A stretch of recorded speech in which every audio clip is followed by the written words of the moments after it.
All right. What is going on, everybody? Welcome back to another Serious Angler podcast powered by our friends over at X2 Power It's covered Batteries. up. I can't point this time. I know. It's all covered up by our ugly mugs. Here you go, Andy. Now you can point down there. Oh, yeah, there it is down there. Yeah, I can't even point. Deacon has to point. We're back with the captain, Mr. Andy Full, as well as the host of Biz from the Bass Boat, one of the shows on the Serious Angler Network, Mr. Adam Deacon. And as always, I'm your host, Bailey Eichbrett. Boys, it's been a minute since it's been the three of us here on Serious Angler. Episode 300? I don't think it was that long. I mean, obviously we have fantasy fishing shows, but three of us. I'm just messing. It's good to have. It does feel like a long time. It really does. Because obviously, Deacon, you've been on fantasy fishing shows, and for people that listen to those or watch those on the channel, but for folks that haven't, you've made the switch to a completely different state. You're in a nice fishing becoming mecca of the world. Yeah, dude. Moved up here to Idaho, and I'm learning all these new places. I've been out checking these lakes out around this place, and it's a cool place, man. And I'm big into hunting too, so it's a nifty place. There's no doubt about it. For sure. We got a comment here saying from Wrong Omer saying he's here for the shenanigans. We will preface this and asterisk this episode before we start it and bring on our lovely guests for tonight. There will be a lot of shenanigans, I'm sure. I can't say it's going to be as bad as the past, 300 or 200 episodes. How did we make it another 100 after that episode? I don't know, but we're here and I love it. But we'll put the asterisk on that. If you are listening to this episode and say you're listening while you're driving with kids or anything, just know that there might be either explicit language or some material maybe you don't want your kids to listen to in this episode. I promise it's only every other 100 episodes that we do something like this. It's a little more relaxed, not so serious, if you will, for my Batman fans. But we're going to have some fun tonight for sure. The drinks will be flowing. We have some cool topics. We got some cool guests, buddies of the show that are going to come on here. But Andy, what you been up to, big fella? Just fishing, living the life. Yeah, as he complains, I burned so much gas today. Too much gas. Put $150 in the tank this morning, and I'm pretty sure I burned all of it. So you'll be right. It was one of those days, but dialed it in. Tomorrow I got the same guy joining me on the boat and found 3 groups of fish that had some big ones. So we're gonna burn them to the ground tomorrow. So hopefully I don't have to burn as much gas. Yeah. We got a bunch of people coming in the chat. We have some all of our regulars join here. Anthony Geis, always hot with the freaking comments off here. Guys, keep these things flowing because we're going to be answering or talking about the topics you guys want us to talk about. If you have any questions, we're going to dive into all of your either topics or questions tonight. And we're also with that going to be handing out a crap ton of prizes tonight. So here I'll go down the list. Yes, list of stuff we're going to give away. We have 2 pairs of Hobie eyewear shades to give away, a swag pack from X2 Power, a swag pack from the boys at Do It Molds, which we're going to have Brennan here on the show tonight, a $25 Omnia fishing gift card. And we'll preface for folks, if you're going to use the $25 gift card, expand your money, use our discount codes. That way your $25 gift card turns into more than that. And I'm not good at math, so I can't tell you the total. I'd say if it's 10% on $25, it's $2.50. Wow. Thanks, buddy. This is why you hear the brains. that old anchor. I got you, bud. Yeah, don't rely on me for any of your mathematics needs. We have a Bass Fishing Electronics swag pack, and then a Serious Angler hat, and a Biz from the Bass Boat hat as well. So we got a whole bunch of stuff we're sending out tonight. So make sure you guys are active in the chat. We got a bunch of our friends here, like Andrew Hayes from Tackle Talk, that's in the chat as well. Episode freaking 400, boys. I feel like that would go really wrong if somebody did a shot of prune juice and Jaeger. Just saying. And he wants to see Andy do a shot of prune juice and Jaeger. Andy, we appease the fans. I think you got to give the people. If I had prune juice and Jaeger, I would do it just for you guys. Just one time. Better look pretty, boys. We're on Scott 55-inch TV. Oh boy, yeah. Hopefully the family isn't watching, Scott. Yeah, that's good. Halloween came early, boys.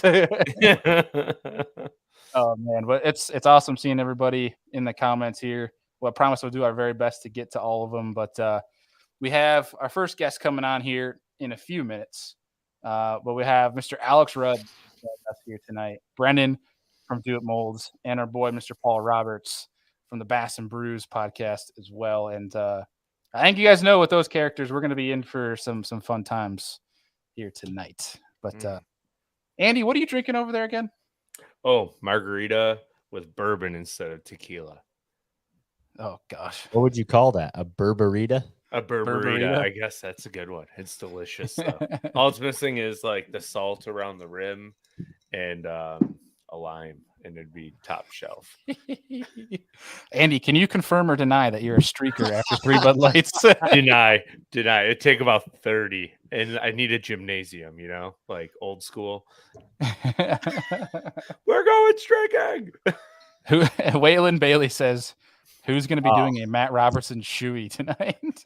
All in on you, Bailey. It's all you. Hey, I'll tell you what. We have a show in the works that we're going to try to do where we'll have some donations going to charity. If we have it worked out, if we can hit the mark that we want to hit for that show, I'll do a shoey live. I'll do it. I like it. Do it for y'all. So when that time comes, I will write that down just because I'm a man of the people. Oh man, I guess I'm drinking tranny fluid now. It kind of looks like it, honestly. Like it's because it's like brown and it looks like it doesn't look good. It's delicious though. So it's my client, one of my Steelhead clients, who's also a friend, bought me as a tip a 10-year aged bottle of Tin Cup, which I didn't even know was a thing. He's just like, I got this for you, and I'm like, cool. And I'm not one to drink like bourbon straight up unless I'm like toasted out of my mind or wasted. So I'm like, I always have to mix it because I guess I'm a lightweight now in my older years. So that's where we're at. And it's good. Oh boy. How many of those have you had so far, Andy? I think this is the third one I've made in the last like 2 weeks. Oh, I thought you meant tonight. No, first, but it's a double shot, so we're doing good. Oh lordy.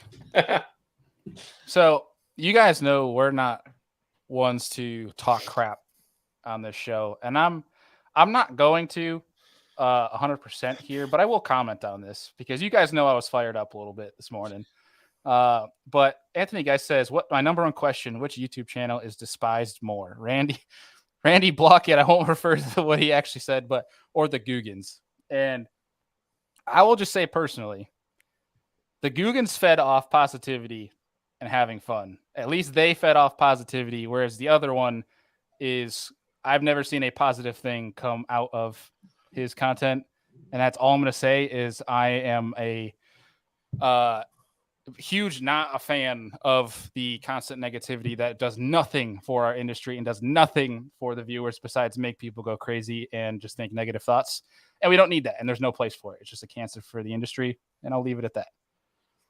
Any other comments from you guys, or do you want to? No, if I had to choose between the two, I would probably watch the Guggen channel just because of the positivity. Positivity is, I think more people need positivity in their life, and unfortunately, I'm getting older, but it seems like negative opinions tend to come from that generation of folk, unfortunately, and I don't know why that is, but it's always rain on my parade. I can't keep up, so I'm going to blast everybody, and it's quite sad. So I just ignore it. Amen to that, buddy. Totally agree. Yeah, there's no need for negativity and stuff. I mean, I understand it certainly sells, right? Like we're a society that if you look at anything that's a negative, not even a society, humanity thrives off negativity. Right. Like it's what people click on. Yep. News clips that are negative, not the positive ones. So it's unfortunate, but it's leave it there, I guess. Yep. And before we get into this tonight, because I'm sure there's going to be a bunch of comments, and I know it's the big thing, it's the hot topic tonight, talking about forward-facing sonar. This is where I'm going to leave this because we're not going to touch it again tonight. We are going to have a panel of anglers that have a heavy voice, 3 different anglers that have heavy voices in this industry on a panel on Serious Angler Live to talk about this exact issue and talk about it at length, talk about the 2 different sides of it, really explain it in depth, and put it out there to you guys. So we will have a show talking about forward-facing sonar with everyone and their mother posting about it right now.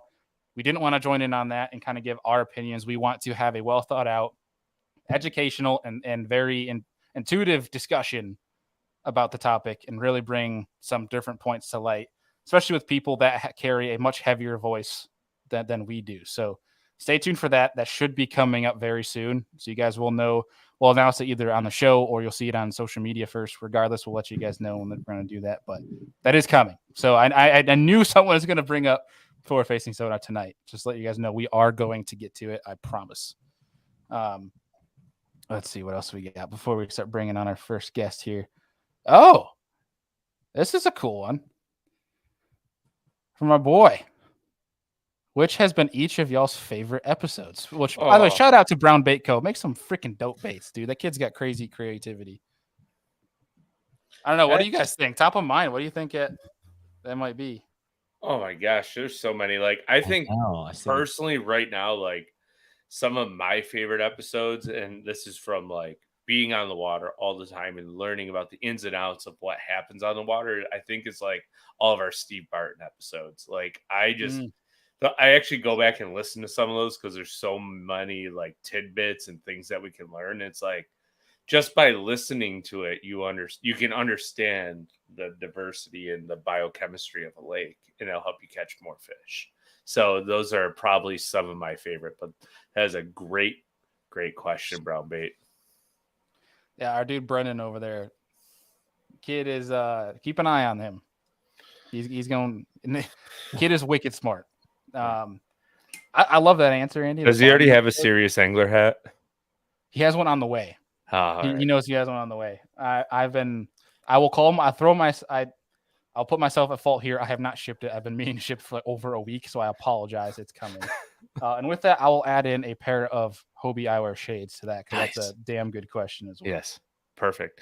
You stole my thunder here because we're waiting on a hat. I was gonna give him a hat, but shades are better. So now he's already got a hat coat. 2 for 1. Yeah, heck. Deacon, what about you? What's your favorite Business from the Bass Boat Show? Okay, so Business from the Bass Boat Show. I think one for me that has been, and I'm gonna kind of go off of.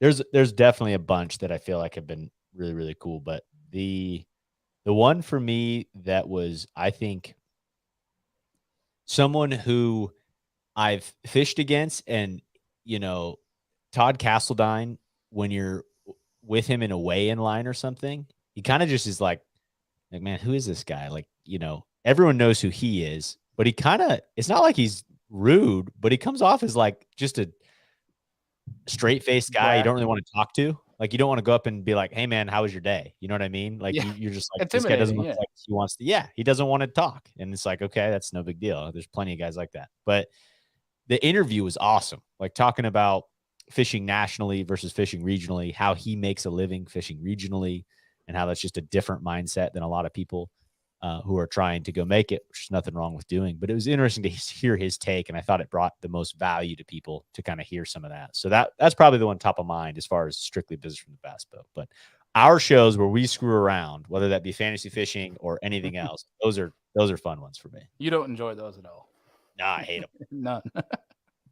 I'll have to say, this is more selfishly because I've never really been. There's only two guys I've ever really been somewhat starstruck by in the fishing. I've always looked up to a lot of them. Hank Parker was one I was starstruck by, but thankfully we had him on, or I got to meet him, fish with him, get comfortable around him before we had him on the show. Otherwise, I probably, Andy probably would have had to lead that whole thing because I probably would have been stuttering the entire time we had. But Polnick was the other one. When we had Polnick on, that was probably one of my favorite shows ever because of he is one of the coolest dudes to study from a mental process. So I'll say selfishly, that was probably one of my favorite episodes, but there's so many good ones, but top of mind, those have got to be it for sure. But great question, Brendan. We'll send you out the Hobie Eyewear shades there. We'll get you a first pick too. I'll send you which ones are available. But we do have one of our guests here, the Lorax himself. Look like he's eating his microphone. Mr. Alex Rudd, what's going on, big boy? I speak for the trees, and for some reason they're speaking Vietnamese. Good evening, ladies and gentlemen. Here we are. Oh, buddy, how you been? Oh, dude, listen, I'm a cluster and a half. My entire existence is just a cluster. I stood up off of the couch to walk back here to get on this live stream, knocked over my cup, spilled my Diet Dr. Pepper, turned over the lamp, turned over a pitcher, and almost drowned my hard drive in Diet Dr. Pepper. I don't even know how it happened. It just happened. So yeah, that's it. And I'll do a shoey. You get me a shoe and I'll spit in it and drink a beer out of it like Tai Tuivasa. I'm down. I'm ready. This weekend's UFC. I cannot wait because Tai Tuivasa fights. They're in Australia. It's gonna be awesome. It's gonna be good shit. How you boys doing? Dude, this is one thing I love about you. It's intriguing because most people ever in America right now are like, yeah, NFL this weekend, football. Alex like, nah, I'm ready to watch people beat the living crap out of each other. Hell yeah, dude. I'm ready to watch people take souls from each other. That's what I mean. Listen, I'm a college football fanatic. Like I bleed orange for the University of Tennessee. But after it's all said and done, it's about 11 o'clock at night. All the games are off. Pay-per-view for the fights come on, and I'm ready to watch some dude head kick another dude and send him into the shadow realm. I mean, dude, I love it. I love it. It is a little UFC question. If Sasquatch actually was found and they put him in a UFC ring, do you think anybody would have a chance? Francis Ngannou would probably be the only man to have a chance. Dude, like he's the baddest man on planet Earth. He's 6'5", 200, and he walks around at like 300 pounds. He's like one of the few heavyweights that actually has to cut down to 265. And so maybe if he got a good swing on him, he can win. But I don't know. Dude, he would that's like back in the day, there was no like limit to heavyweights. Right? No, yeah. So there'd be like some freak of nature that weighed 400 pounds. Yeah. And 7 feet tall. Yeah. It's like wrestling like some super athletic dude who's like 225, 230. Like, yeah. Dude, I watched it was UFC 1, like before Dana owned it or anything. And it was like this sumo wrestler versus like you said. I've totally seen that. The dude, they allow ball kicks at that time.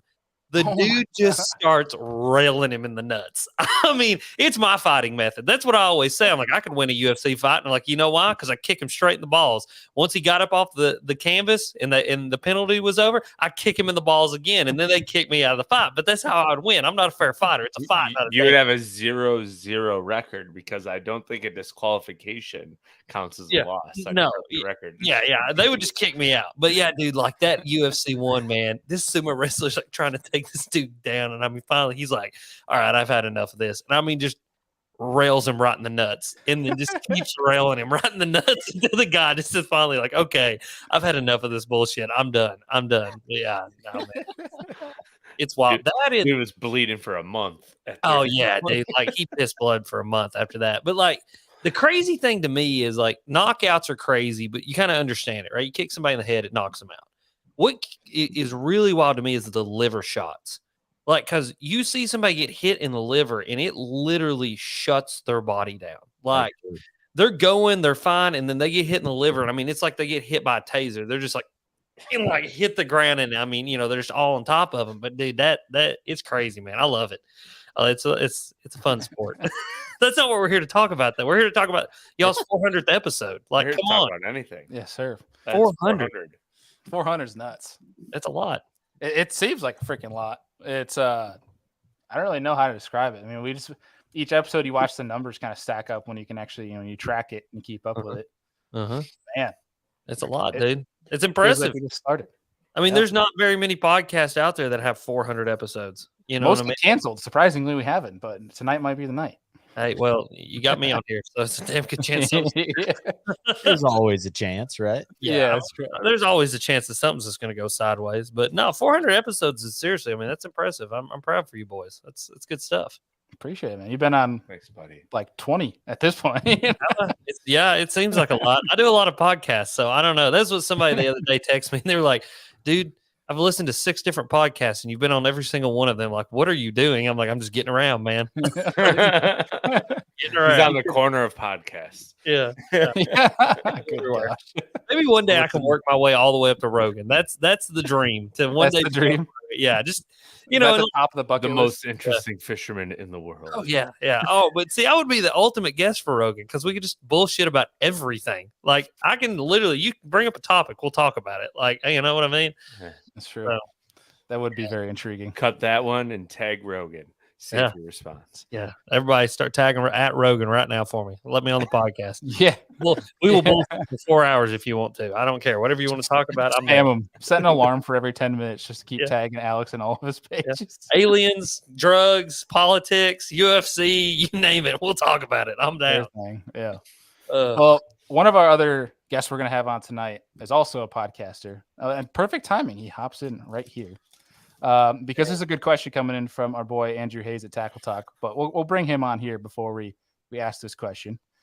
And that is, he loves to self-proclaim himself as the Jabberhammer. But Lord. Mr. Paul Roberts, we love him. What's up, buddy? Knoxville, welcome to Jackass. Man, that's Yeah. That was perfect, Alex. Hey, I am not self-proclaimed in the least bit. That name was given to me by Cupcake Coley, a good friend of the show who has been on, Oh, and it took off from there. Cupcake Coley? Yeah, Coley. She's been on the show quite a few times. She branded me that, and then it just took off, and so I embraced it with all the fatness that has accumulated on my body over the last 2 years. Yeah. And gave it a big old hug. Are you wearing a Donald Duck hat right now? Yeah, I don't know why my camera's all messed up. I like the Even hat got- personally. This was my podcasting hat for a while. I know. I say it looks familiar. I never actually took the time to realize it was freaking Donald Duck. So you want to hear a funny story about a hat? Whatever. I was when I still lived with my parents. I was driving one day and I pulled out on the main road off of the road that they live on, and in the middle of the road, this is no joke. May the Lord strike me down now if I'm lying. There was a red hat, and I still have the hat around here somewhere. I don't know if it's here at this house. It's somewhere. I'll have to find it. But in the middle of the road was a red hat with a set of dick and balls on it that said dickhead off of it, sitting in the middle of the roads on the double yellow line. Let's just put it this way. I passed it going about 50. I stopped my truck. Like I'm talking in the middle of the road, slams her into reverse and backs up and jumps out. And I'm like, look at it. I'm like, it's the greatest thing I've ever found in the whole entire world. I toss in the truck and I'm off. And there I went. But yeah, no, I will find it and wear it on a podcast. Like no joke. I just need to find it's somewhere between my house and my parents' house. I need to go find it. But yeah, it's the dickhead hat. Oh, yeah. That's good. You just got to wear that while fishing all the time. And be Oh yeah. perfect. Let's do it. Yeah. It's a kayak tournament with my lucky hat on. Yeah. Just got to send it. Oh, Just act my like, God. and you act like there's nothing, no big deal, right? Like it's just like, Right. oh yeah, it's just my normal hat. You know, people are looking at you like, what is this? It's just my normal hat. It's my fishing. It's my lucky fishing hat. What are you talking about? And I grabbed this morning. That's right. Yeah, it's one, yeah. Act like it's Is it no like big the deal. apron that you lift up and the big old pecker-wecker falls out? No, it's just there, right on the front, like Nice. right there. Yeah. There's no It's- concealment. No. And it's got just like out white, in it's got front. like white pubes on it too. Yeah. Hey guys, this is the first ever action hat, and you know when they sit on your face, you're getting a double there. Oh, my God. I mean, he the one brought up the hat talk. Now, but if you think about it, right? If you're wearing it and you know you got your little, I mean, I'm Oh, done. are you trying to be a unicorn right now? well, it sounds like Ruz the unicorn. Hey, listen, I'm a unicorn in a lot of ways. All right. I've had some people look at me like people walk by me all the time. I don't know if it's the beard or what it is, but they look at me like I got a dick growing out of my head. It's the strangest thing. Maybe the look on my face too. Because Bethany all the time tells me, she's like, honey, you look like you're gonna go axe murder like 10 people. Get that look off your face. I'm just like, Yeah, you got RBF. yeah, it's bad. RBF, baby. Yeah, RBF, Bailey, when you have RBF and you've got a beard, yeah. Oh, yeah, man, you look dangerous. Like you're like, stay back from that guy. yeah, Like, yeah. get away from him. Yeah, that dude right there will kill us all. Like, you just need to stay away from that. Bailey's experienced it. Like, I'm just like, I'll sit there and be thinking about something. And it's just like, Yeah, he was like this to the world.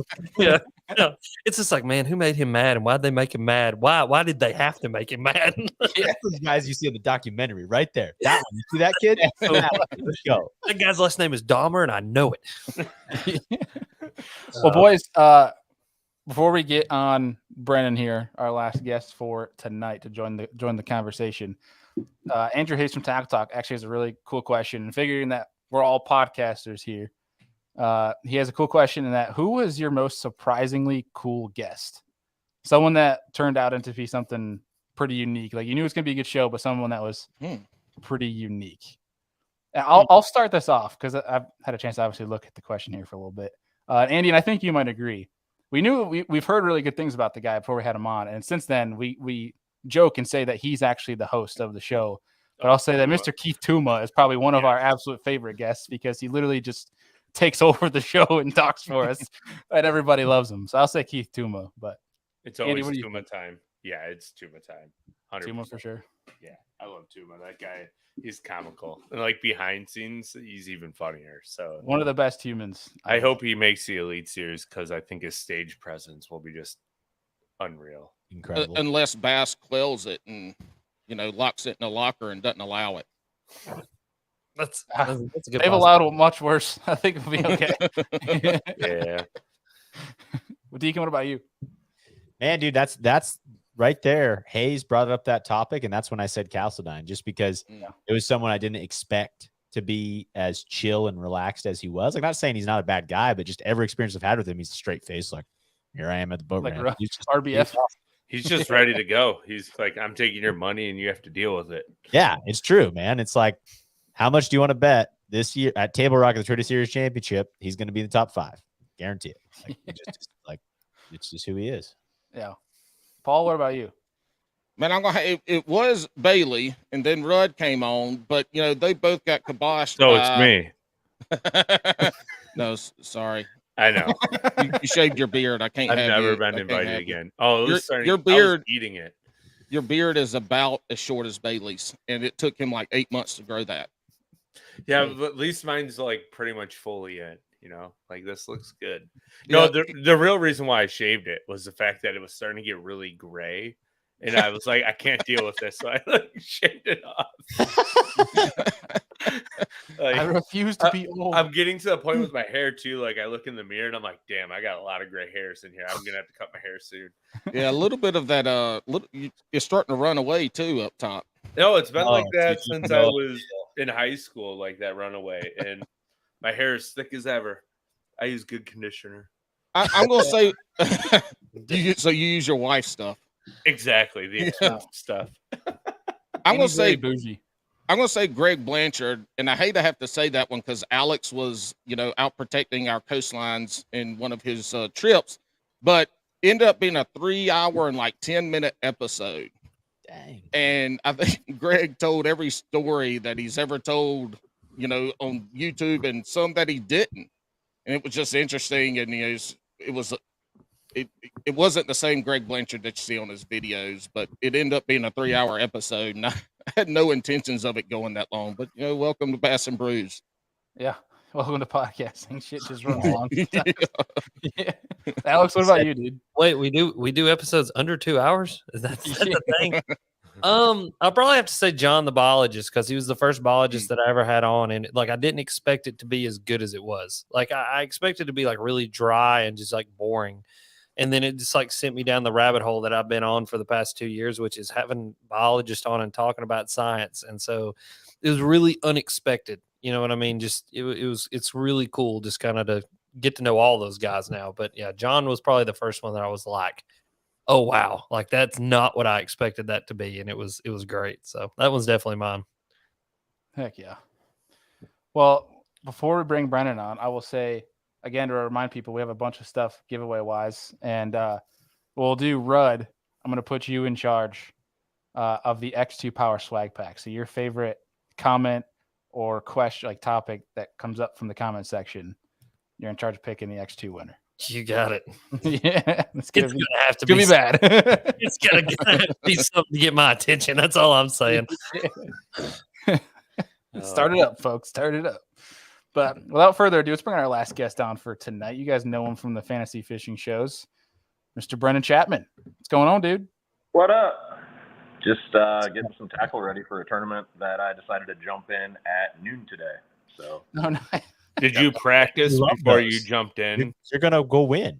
I'll bet on it. If We're there's gonna try, there's bud. odds right now, those are the ones you win right there. Mhm. yeah, no, I will get, I'll get like 6 hours of practice in. So I won't win. Yeah. I won't win. Don't Yeah. go. Just Yep. don't go practice. Turns out I just won't. Right. Don't practice. Go to McDonald's and get a burger and just hang out and just show up and go. You know what I mean? Like, Oh, absolutely, bud. Yeah. Just Hey, fish at the congrats boat on ramp the whole 400, day. boys. Hey, Thank you, thanks. man. Is that a Trocar mug? Dude, so I picked this out for Andy. I'm not even kidding. I was like, he had to have done that for me. Yeah, I figured it'd be a great talking point if we wanted to, but no. Oh man, it's Andy's favorite hooks. Dude, they're great. Yeah. So, All right. Off this So- subject. I do have one crazy Trocar story, and I feel bad for the bass. The first time I ever used Trocar, I was using the EWGs, and I was flipping a Yum Vibra King tube. And I have people that can attest to this story. The person I was fishing with in the tournament I was a co-angler. I set the hook into a fish in a tree, and that bass, it was almost a 4-pounder, came up sideways because I brained it so bad on the hook set that I killed the fish instantly. oh yeah, hell yeah. That's what I thought. Rush like blood. Yeah. I literally hit the fish and it just came up. I'm like, Yeah. what happened here? Yeah. I couldn't get the hook out of its, like the roof of its mouth. It was pinned so hard. Hell Did you yeah. take it home and eat it?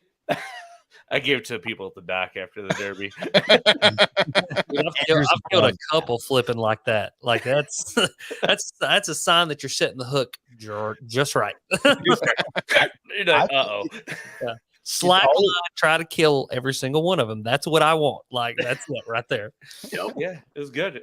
And that Trocar hook did not survive because it literally stayed in the fish because I couldn't get it out. So, yeah. And then you left it in there after you did that to that fish too. Yeah, because Wow. I couldn't get it out. Icing on the cake, dude. So was you your try to weigh your fish with a hook in it, Andy? Were you trying to cheat? No, like I'm like, I can't get it out. Like it was so hard in there. And it just so happened that Andy was punching that day and he had a 3-ounce tungsten on. Yeah, so yeah, it had couldn't to get be- that off either. You know what I mean, though? It He had just to slipped lift it down his on. throat on accident. It was no Andy big won deal. that tournament too. It's weird. No, actually, I think I 3 came in ounces like is crazy. I think I caught 2 fish to that tournament and came in like second to last. So He cut the braid above the bobber stop. He just didn't figure that weight would fall. That's not Yeah. what it was. I was using Hard to fluorocarbon, but I do We have got to hooks say, in fish. hooks and fish. Listen, if I had $1 for every time I heard we got weights in fish, I'd be rich right now. Like Yeah. I'd be loaded. Like it'd just Yeah. be over. No, listen, the Trocar hooks literally are the only hooks, though. This is going to be a very weird way I'm about to describe what I'm about to say, but you're just going to have to go with me here. All right. It's the only hook that I've ever pulled out of a fish that makes like that. Oh, here we go. All right. Okay. Hey. Monologue. No, it's not a monologue. Maybe. I don't know. Don't give me a chance. It's the only hook that I pulled out of a fish that makes like that. It's like a sucking sound. It's like when you like pull a tooth out of somebody. So I put some Trocar frog hooks in a You are you Jeffrey pulled a tooth Dahmer. out of You are somebody? Jeffrey Dahmer.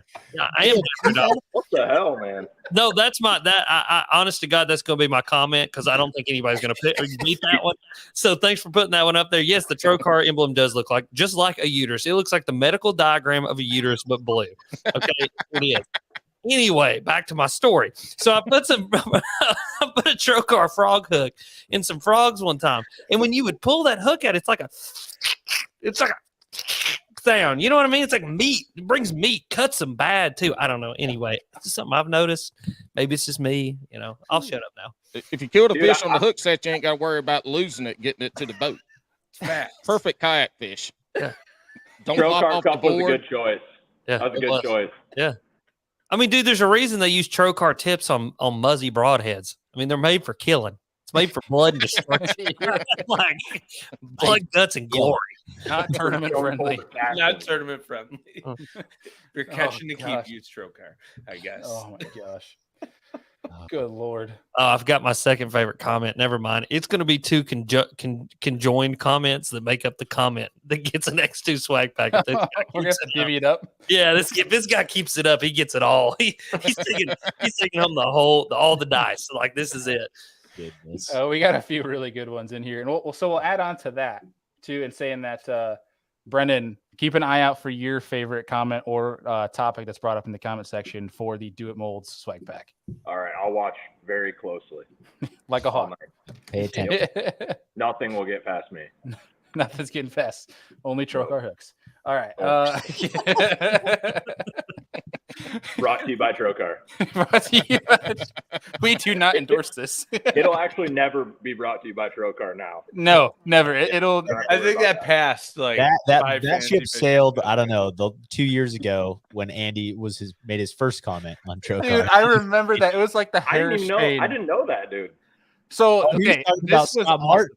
Yes. So we're like, we think Scott Martin will be in the top 10. Andy's like, not if he's using Trocar. That was 2 years ago.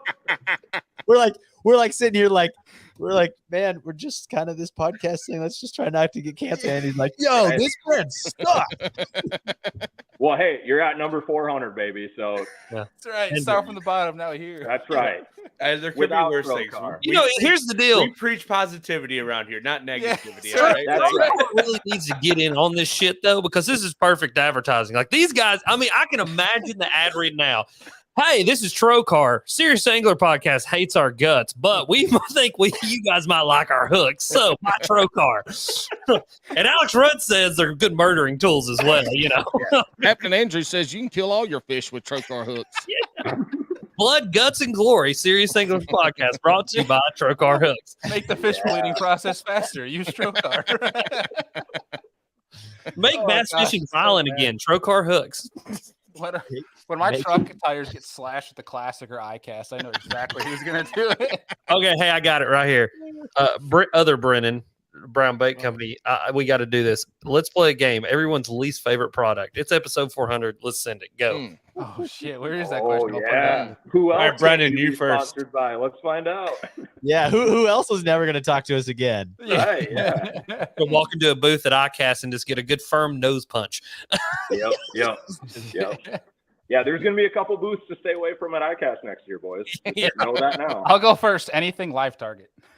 Okay, I like it. That's Play an that one easy one. safe. Yes. That's an easy one. Dude, That's- not even the live target frog? Okay, they do got one. The Like the copper frog 65 is and pretty 50 good. size? Yeah, dude, their frogs are good. They're like the right Least favorite product. barometer. Like, yeah, they're not super hard. They're good frogs. Okay, I'll say Soft. live target crankbaits then. Okay, accepted. Okay. You cannot like those. It's okay. Yes. Can I go something overrated? Sure. Is that the same thing as what we're doing? Well, we're Underrated? talking about Yes, now. I think original wiggle warts are overrated.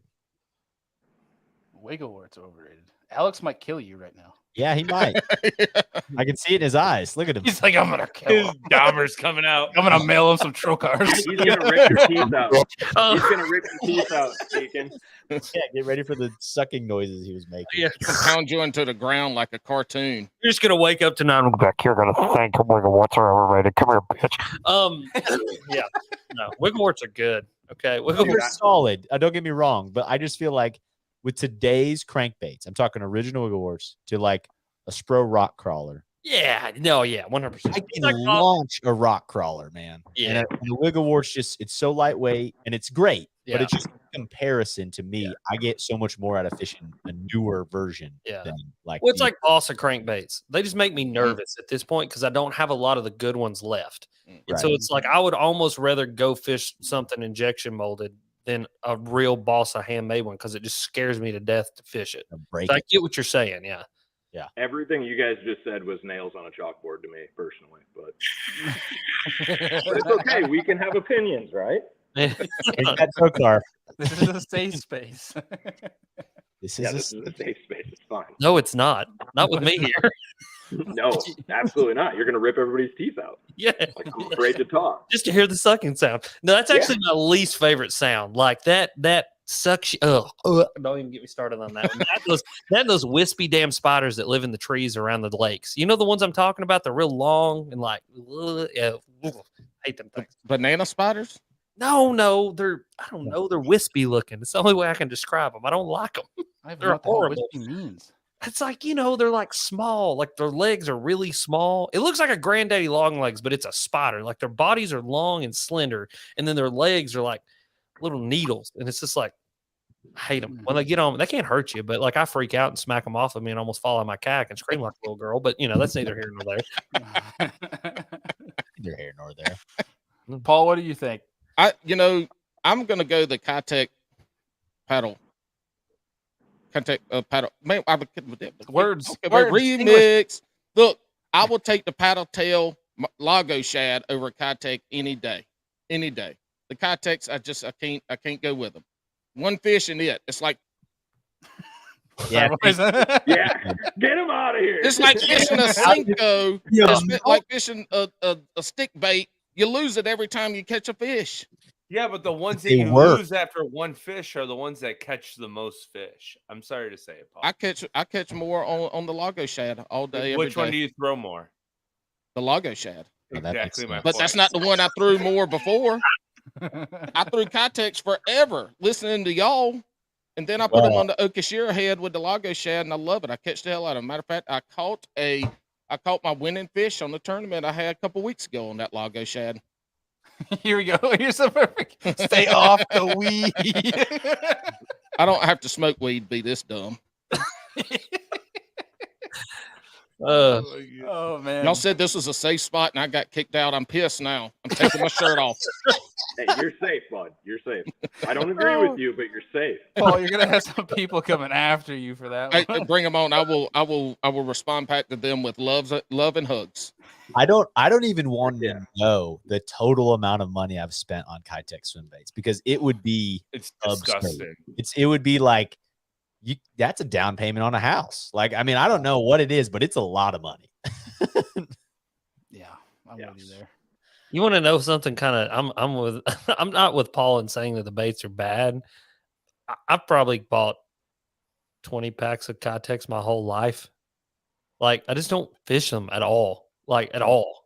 Like, it's not something we fish. I don't know. Hey, Alex, when you're up here in New York, that's all we're throwing. That's fine. Days. They're paying for it. Fine. Well, I boot tail will- swim baits. There's a bunch of different ones, but yeah. I will veto that and say I throw the Rage Swimmer a lot. The Rage Swimmer Catch the sweet. living I crap out of like that bait. I have no Yeah, problem. I have a mix of I have Cast Prodigies, Kitechs, Rage Swimmers, and Spark Shads, but it's all based on water temp and how the fish are reacting in the water column. So, because they all swim differently based on water temp, and some will swim higher in the water column, some swim better crawled. So, yeah. I throw any of them on an Boom, my man is still coming with the comments. Hell yeah. It's a Largo shad. I don't even know what that one is. Storm. Storm? Yeah. That's Storm. Yeah. No, I still don't know what it is. I don't know. I just caught a Lago shad. I can go grab one if I need to. Yeah, I don't know. Andy, what do you think?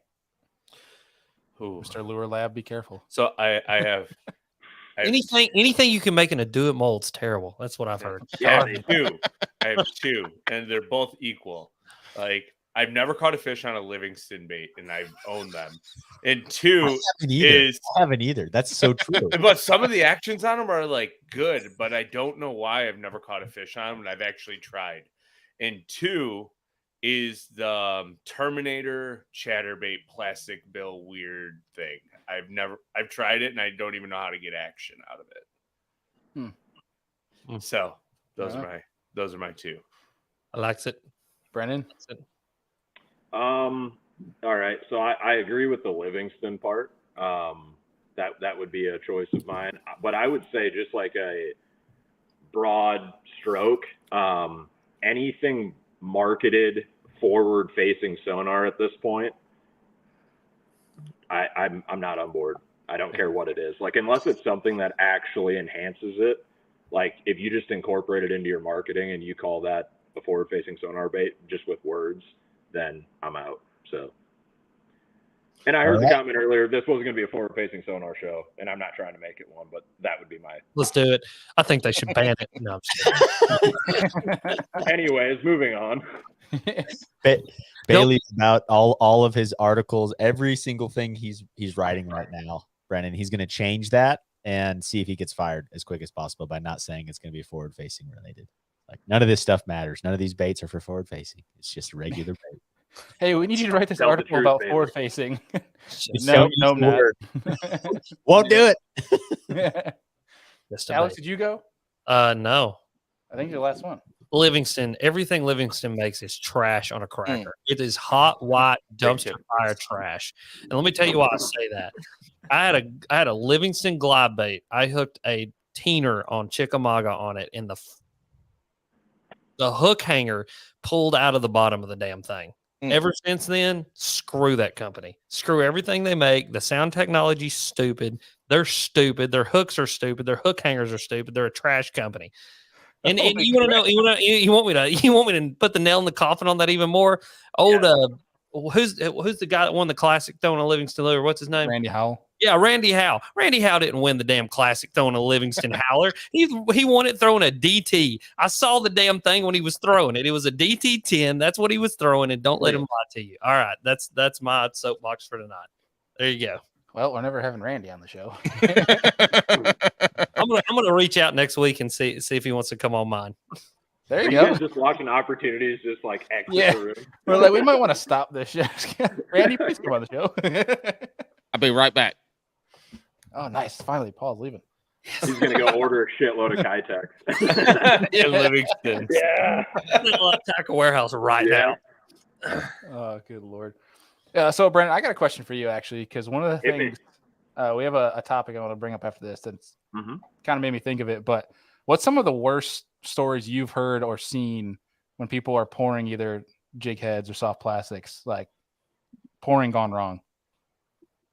Honestly, I can't think of anything. Besides Drake's hand that I saw. Yeah, no, I was just gonna say, like, honestly, dude, the only thing I've ever like heard of is people burning themselves, and that's the only thing I've got to see firsthand is Drake, my coworker, spilling hot plastisol in his hands. Oh, Which Drake, if you're listening, that was pretty funny. That was pretty funny. yeah, but no, you got to wear gloves. You got to be safe. But it was pretty funny. That see, was the lead scares the crap out of me. the what? That lead is The hot. lead. Yeah. Lead. Yeah, lead's hot too. I mean, you should wear gloves.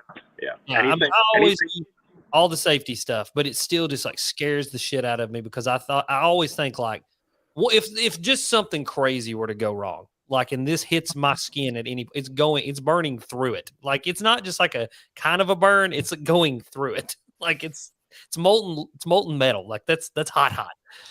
Sure. Yeah. No, it's definitely hot. Brennan's like, yeah, that's kind of what I it is. mean, yeah, you need to wear whole gloves. point. Yeah. The whole point. How hot is it? How hot is lead when it's molten? I think lead. I'm trying to remember what lead's melting point is. It's actually one of the lower melting points of all the metals, like one of the lowest. It's still hot. Can we, 621 degrees. Bailey? Can we bring up the fact that Fahrenheit. there was somebody Let's on look it up. Instagram today that was heating up tungsten weights to red hot and then dipping them in water? Like, can we talk about how unsafe that is? For like 5 seconds. Yeah, because tungsten is oh. like 1500. It's like double lead. Yeah, tungsten is like not anything you're going to do at home unless you have very specialized equipment, and that's why most people use tungsten powder and epoxy to make tungsten. Yeah, and it's like carcinogenic, isn't it? Isn't it like one of the most carcinogenic materials on planet Earth? Like, The dust is. yeah. Tungsten's I really melting don't know point the answer to that. is 6,191 degrees Fahrenheit. Yeah, it's like super. Like that's why the Like 10 times what lead is. They can melt that on the sidewalks in Texas right now. Apparently New York too. These boys have been telling me about how hot it's been up there. It was 90 today. Yeah. Oh, Anybody 90. that wants to start a tungsten company, get to Texas right now. It's like those videos you see in Arizona of people's cars tires melting on the street. Like that's wild to me. You shouldn't live there. If that happens, No. you shouldn't live there. It's time to But leave. it's crazy. Like I've been to Arizona in the middle of summer when it's like 118 degrees right at the start of monsoon season. I think I would take Arizona's 120-degree Fahrenheit dry heat over 85 degrees or 90 degrees in Florida with the humidity. It didn't seem nearly as hot. I feel that the dry heat's way better. I fought fire in both locations, and I will agree with that too, because you can at least get in the shade in Arizona, and it's like 20 degrees colder in Florida. And every house has a it's pool. fucking hot. It's And just hot. They have gazebos with like mist machines, so you can just hide and cool off all the time. At least my aunt did when I was there. It was awesome. We sat in a gazebo with a mister. I'm gonna give you the dad statement. It ain't the heat that gets you; it's the humidity. There you go. That settles this whole debate right now. It's a dry heat. Different. Okay? So one of the topics I had, we'll go around the horn here, of what is the most scared you have ever been while out on the water? Andy, I'm actually curious to start with you, being on the Great Lakes every single day. Yeah, it's just about any time that a thunderstorm is coming up the lake. This year I've had 3 instances where we've been about this close from like catastrophic, it seemed like. So one was a guide trip, and I ran in, avoided the first thunderstorm, and fishing around inside the harbors. And the sun came out. I'm like, you know what? We should probably run back out and go back to where I was. And I peep around the North Cap wall down the lake, and it's just black. I was like, all right, hold on. I pulled over, looked, and it's like severe thunderstorm warnings going on. I was like, we're going in. Got the boat on the trailer, got in the restaurant with lunch with my clients, and we're fine. Second bad time this year was on a Wednesday night derby. Me and my partner probably waited like 10, 15 minutes too long. And as we're running in, 70-mile-an-hour winds hit. And we're still like 2 miles offshore on the lake. And a lightning bolt literally jumped over the walls as we were going underneath it. I thought we were going to die. And then the third time this year was on another guide trip. I had to run north into an incoming thunderstorm and get my boat on the trailer in about 2 minutes. I had like 10 minutes to spare. I made an 8-mile run in 7 minutes, got the boat on the trailer. And when I got it in the parking lot, basically a tree snapped in half from the wind in the parking lot. So that was fun too. Yeah, it's been an interesting year. Good. Yeah. So Gary here knows about that thunderstorm that came in. He was in his 14-foot tin can. He was on the dock weighing in when the lightning bolt like hopped across the wall and everything was dead. Yeah, it was nuts. Yeah. Oof, They should have never sent the tournament in. Like, no fault to anybody, but they're like, if you see lightning, tournament's over, come in. But apparently the tournament ended like 40 minutes beforehand, and nobody knew. And we were like, half the field was still out fishing in the lake because somebody saw lightning and decided to weigh in. So the tournament was over. A And we all bunch just of kept cheaters. fishing. Yeah, cheaters. But That was the same time he was flipping that 3-ounce tungsten wake. And Yeah, so it's a wash, right? Yeah, we're some of the windstorms and thunderstorms I've encountered while on Erie are just insane. Like flat calm to 7-8 footers back to flat calm. Like and some people will ride them out. I'm like, you're nuts. Like I'm getting in and hiding. So, yeah. Deacon, what about you, dude? Man, most scared I've been. I've already told this one on here. I don't want to lie. It was a spooky one on Halloween one time. But I heard a gunshot while out on the water, and it was during a tournament, and we went and investigated because we heard some screaming, and a guy had attempted to commit suicide on the side of the lake. It was during the tournament.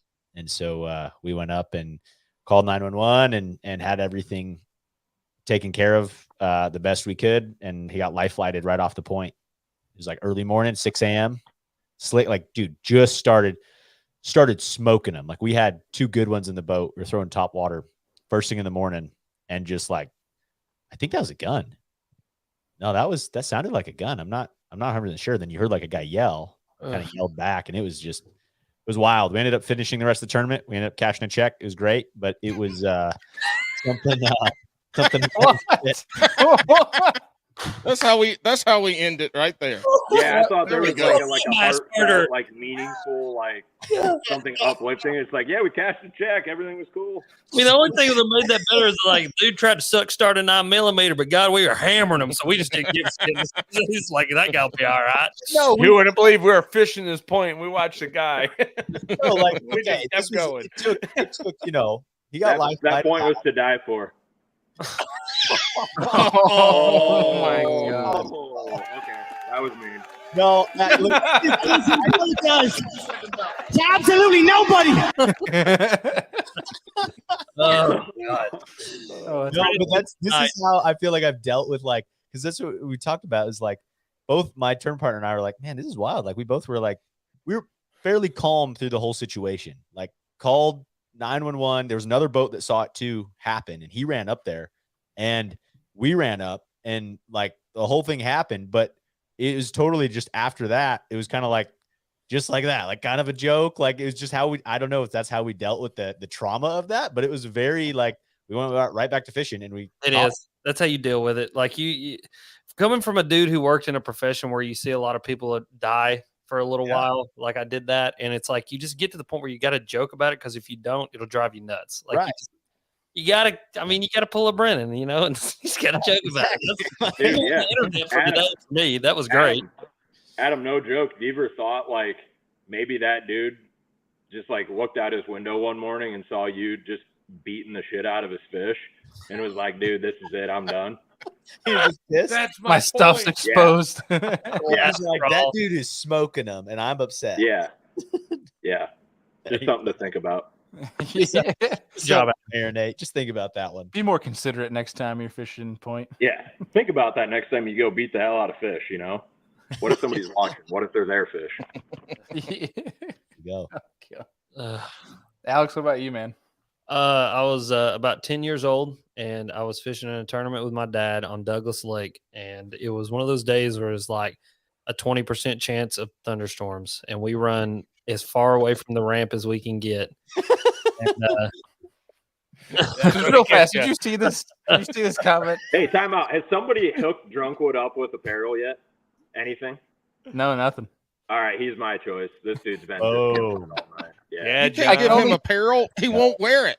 He'll Oh, put on if it says everything do naked. it, he'll wear it. If it says do Oh, it, he'll definitely wear I wear don't it. care if he wears it or not. He just If needs it's a a prize. do it He needs song, to be he won't wear it. Yeah. Do He you just needs have to be rewarded.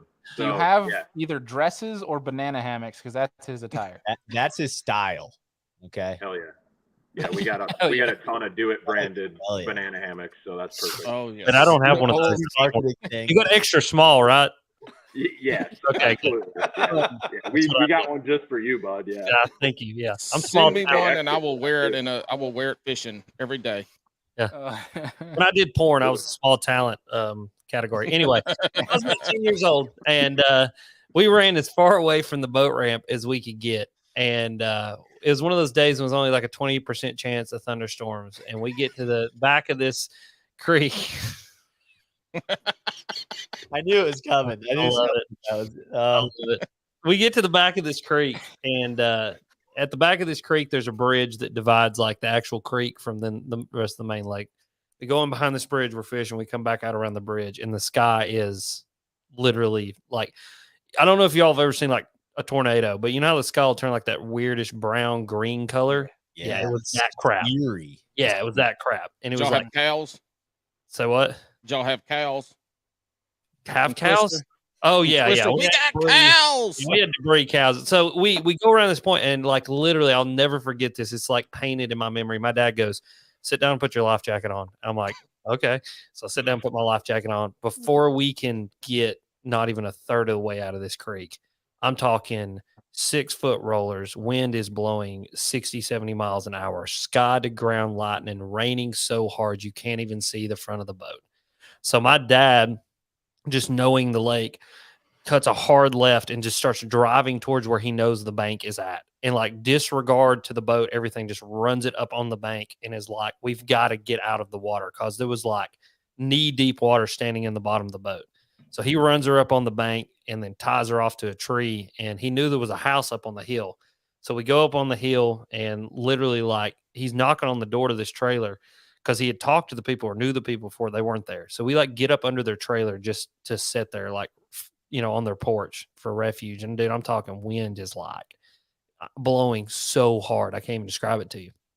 And so it finally blows through, and this is like before cell phones too. So like, this is like my dad had a cell phone, but it sucked. Like, so my mom, was like Nextel. Yeah, I mean, like she couldn't get a hold of us and everything like that.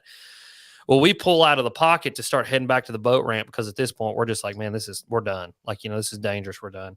We pull out and there's this giant cabin on the hill and it is literally burning to the ground. The whole family's just standing outside watching it burn to the ground. It got struck by lightning. Well, we get back to the boat ramp. My mom's there. She's like freaking out, everything. A tornado had touched down. So this was Douglas Lake. A tornado had touched down in Sevierville. And that was the winds that we were getting off of the tornado that was in Sevierville. And it hopped over the lake and then hit another part of the lake, like right over from where we were from. And that is the scary. I literally would not go back to Douglas Lake for years after that because I was like just convinced the lake was out to get me. And like that every time I went there, that it was like 10. So I was like, in my brain, I was like, every time we go there, them things are going to try to eat us. I was like, we're not doing that again. And so that's the scariest I've ever been on the water. I'd have been more scared when somebody told me we're going to the house on the hill. That was a horror movie back in the early 2000s based on a true story. Really? Yeah.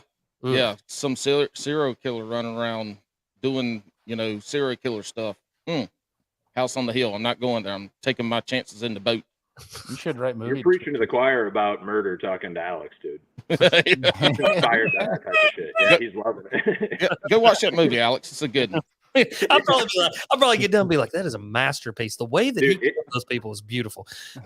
It'd be Actually a terrible movie.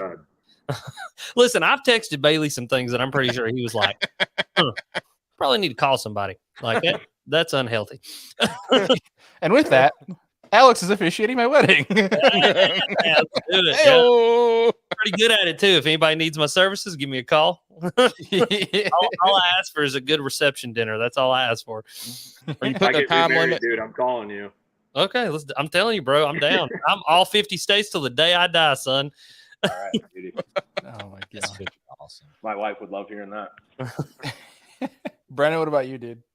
All right, so I got some Great Lakes wind stories, and I have story. I mean, some of the stuff's already been touched on, so I'll tell a new one, and it's not something that I was necessarily super scared for myself, as more scared for another person, and that was a tournament that I had last year. It was like 95 boats, dude. I drew boat number 6 and boat number 5 at takeoff, had a major accident right in front of me. And we were going around the no wake buoy to where we could get up on plane.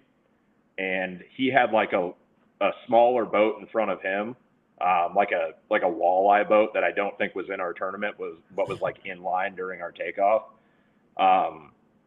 So we come around and he tries to get on plane early to get around this walleye boat, and the walleye boat's getting on plane simultaneously. It's like a Ranger 620 throwing like giant waves, right?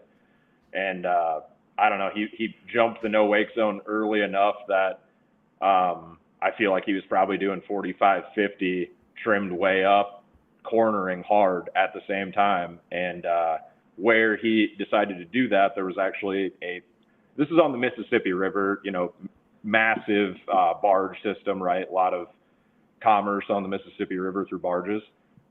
So when he lost control, his boat went directly into a barge, and he got ejected and his partner remained in the boat.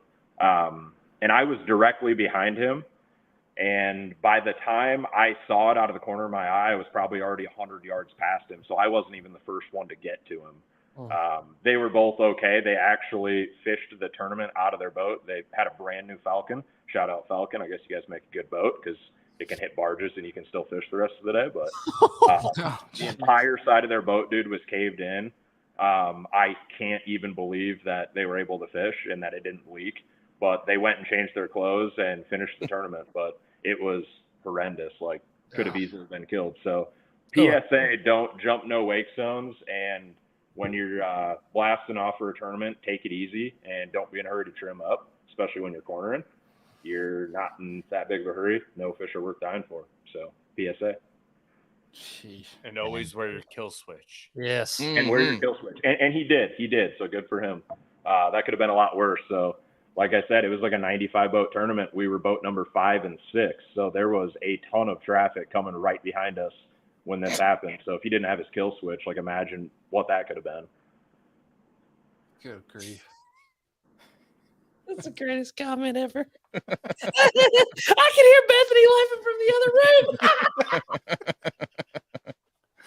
Oh, God. God almighty. Dude, if you don't start an OnlyFans, Bailey has an incredibly high ass. All right, listen. I am confident enough in my masculinity to be able to say that I have noticed that Bailey has an incredibly high ass. It means he's athletic. That's all it is. I mean, he's an athlete at some point in his life. But dude, your thighs could. I'm afraid of Bailey in the sense that if he kicked me, it's probably like being kicked by an ostrich.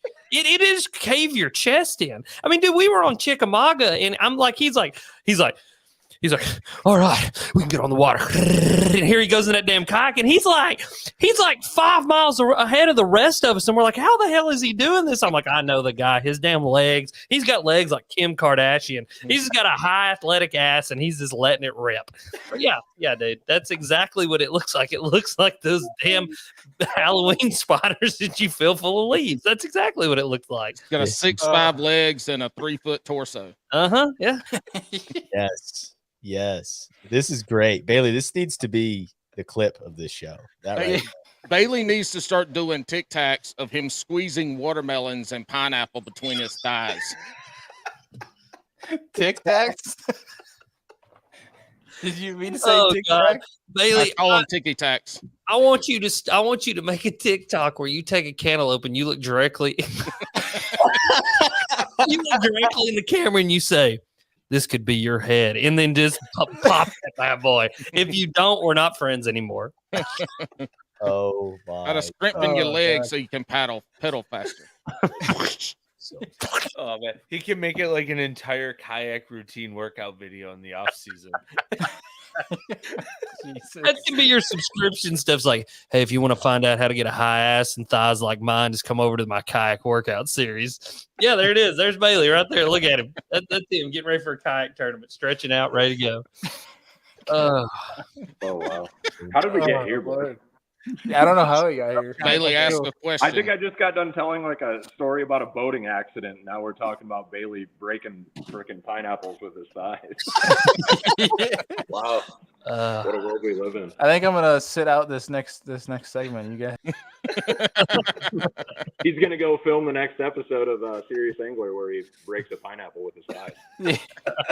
Sounds like a Randy Blockett episode.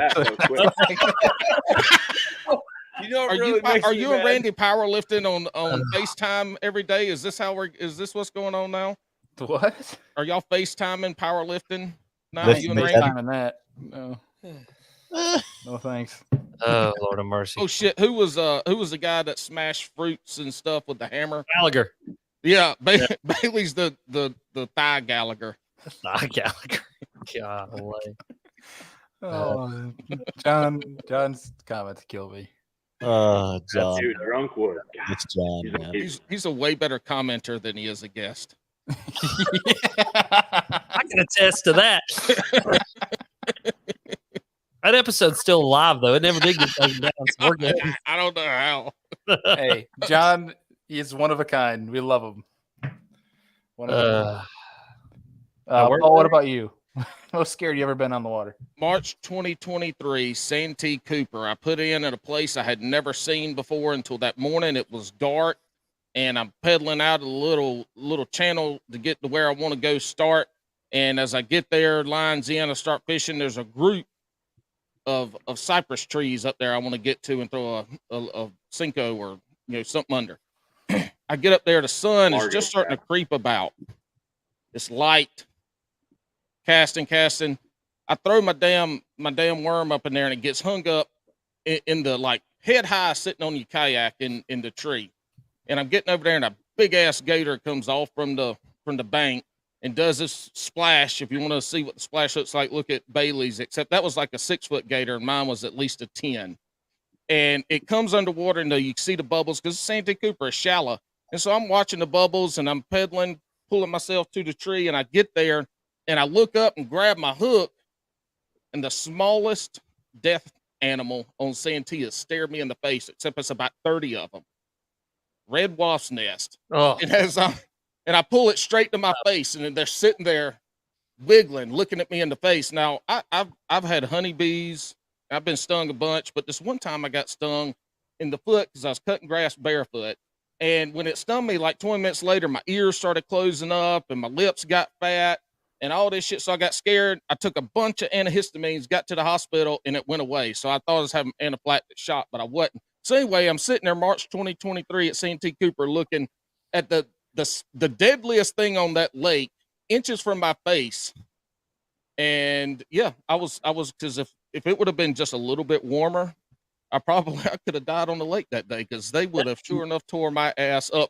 So I went my Hobie. The only time I have ever in my entire life wished I had automatic backwards, and I pulled the string and it was the wrong one. And for some reason, my dumb ass still had the thing. And then I finally got reverse and started pedaling my ass off with my hand still on the limb.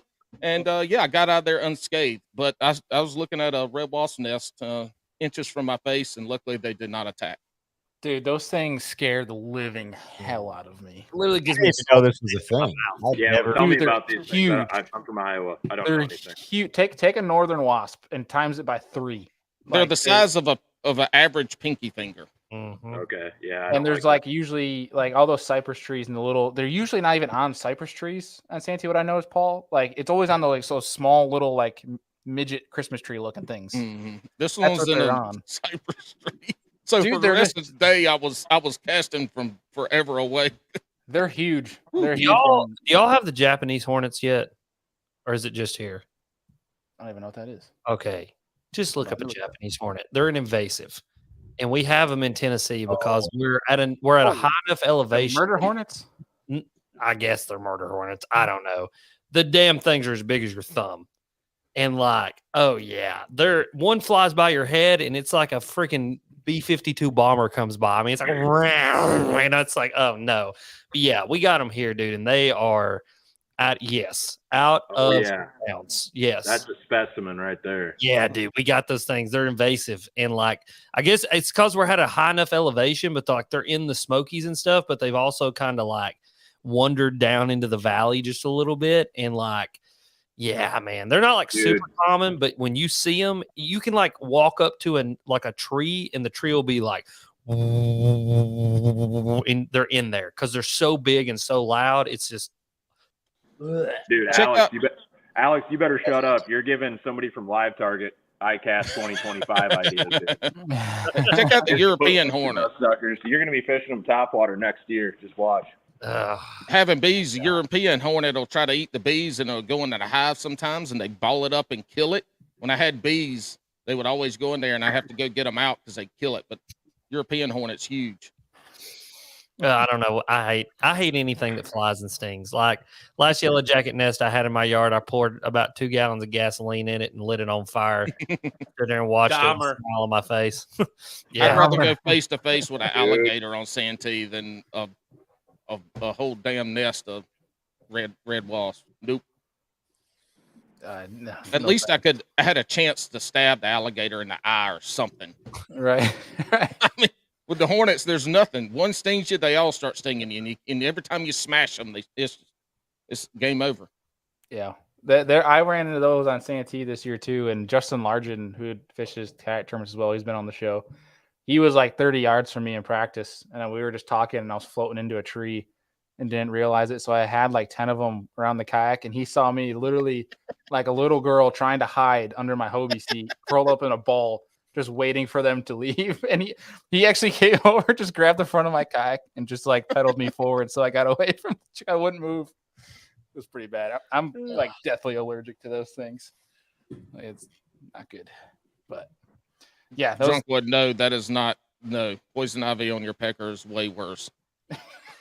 good. And other Brennan, don't get me started on Tannerite because we'll go on an hour-long tangent. That's a redneck's wet dream right there, boys and girls. Agreed.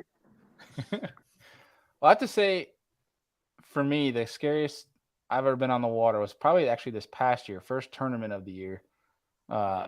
Here on Canisius Lake, we had a spring tournament that was supposed to be windy. It was supposed to be like south winds, like 15 to 20. So it was going to get, it's not a big lake. So like it's going to be annoying, but it's not going to be like bad.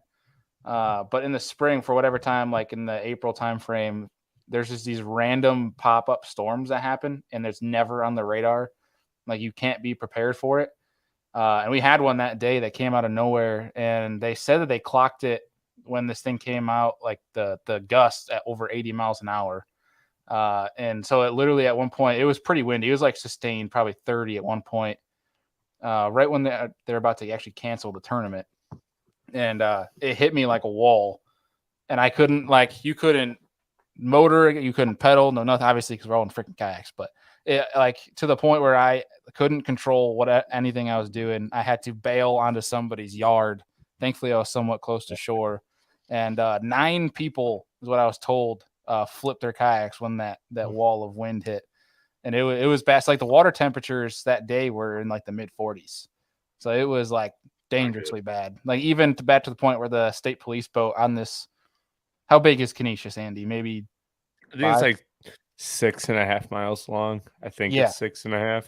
Big center console state police boat got off because they couldn't handle it. It was pretty bad. I got a video of it.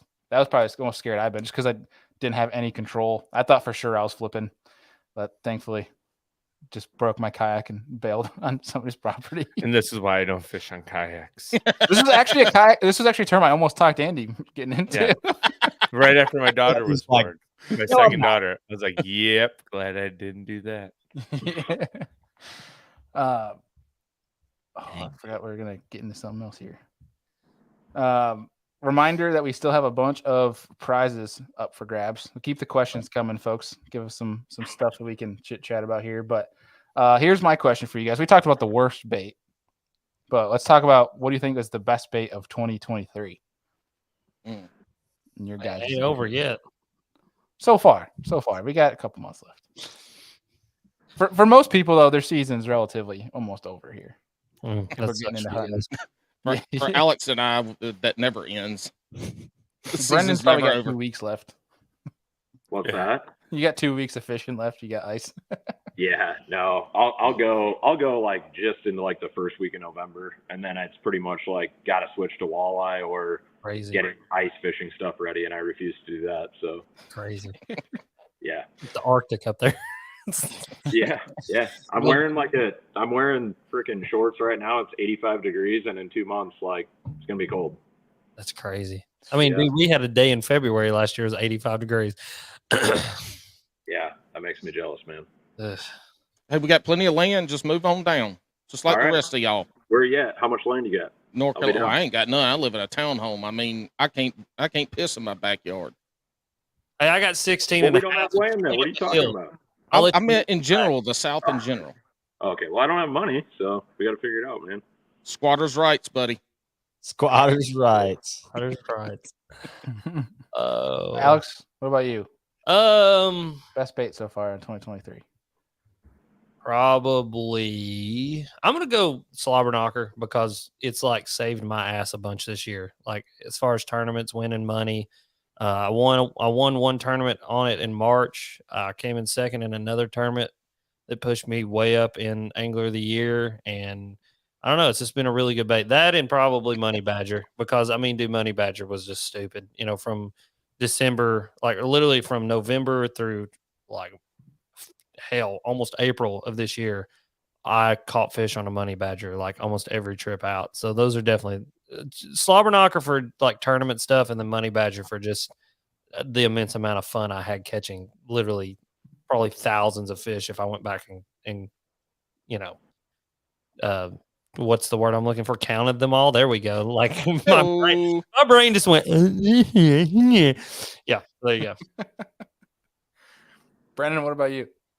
Dude, honestly, I don't know that I have like a favorite bait from 2023. I don't even know that I own one from 2023, if I'm being completely honest with you.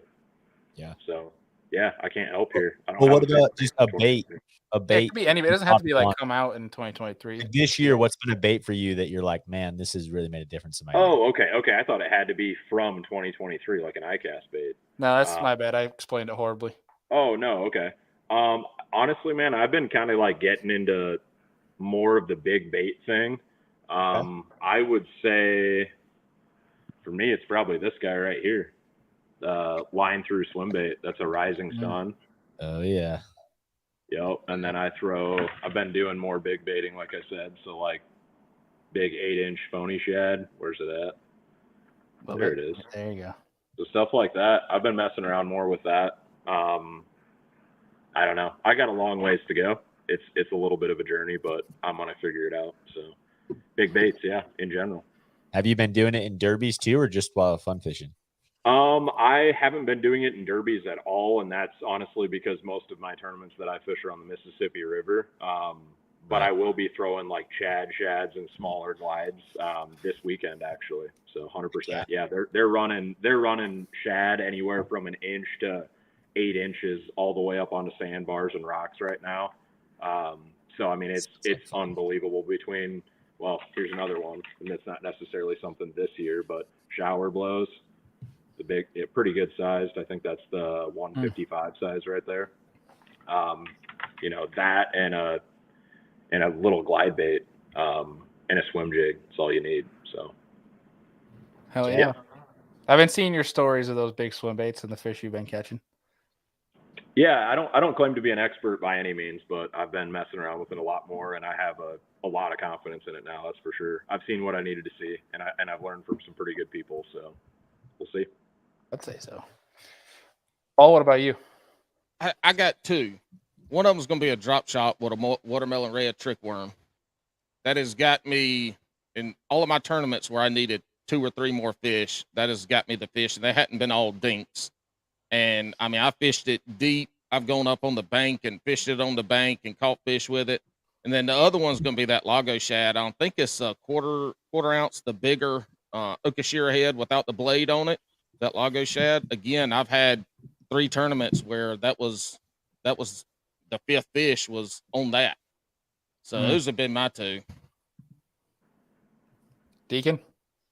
Man, so on those Okashira heads, because at least when I was buying them, they only made them up to an 1/8 ounce. But they make them bigger now. I don't know. It's the biggest one that I find at Cabela's. So I can't remember the size of it, but it's the one without the blade. The one with the blade, every time I catch a fish, the blade gets messed up and doesn't twirl anymore. So I fish the bladeless. Oh, the one without the blade might get bigger. Yeah. I'm not I sure. can't remember. It's still small, but whatever the biggest one I can find at Cabela's in the store.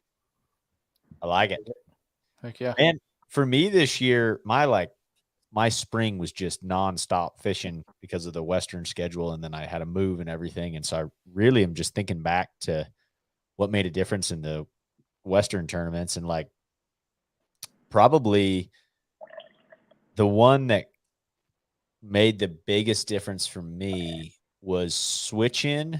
And this is like a very Delta thing, right? But it has made such a difference for me in other places now from going there and doing it, but not Senkoing with a 5-inch Senko, but a 6-inch Senko is so much more castable, is so much easier to skip. You can do everything on a casting rod with it. Wacky. You can throw it anywhere. And I just dialed that in because I've always been like a Texas rig Senko guy or a Wacky rig 5-inch Senko, but Wacky on a 6-inch Senko catches the crap out of them and big fish everywhere you go. And it doesn't matter that it's 6 inches, and it's so much easier to fish being 6 inches with like a casting rod, heavier gear. I don't know, just something that I had changed, and I had to change hooks to find what I liked because I feel like Wacky Senko is a special thing. You can lose a lot of fish doing it around cover with a Wacky Senko for some reason. I like it.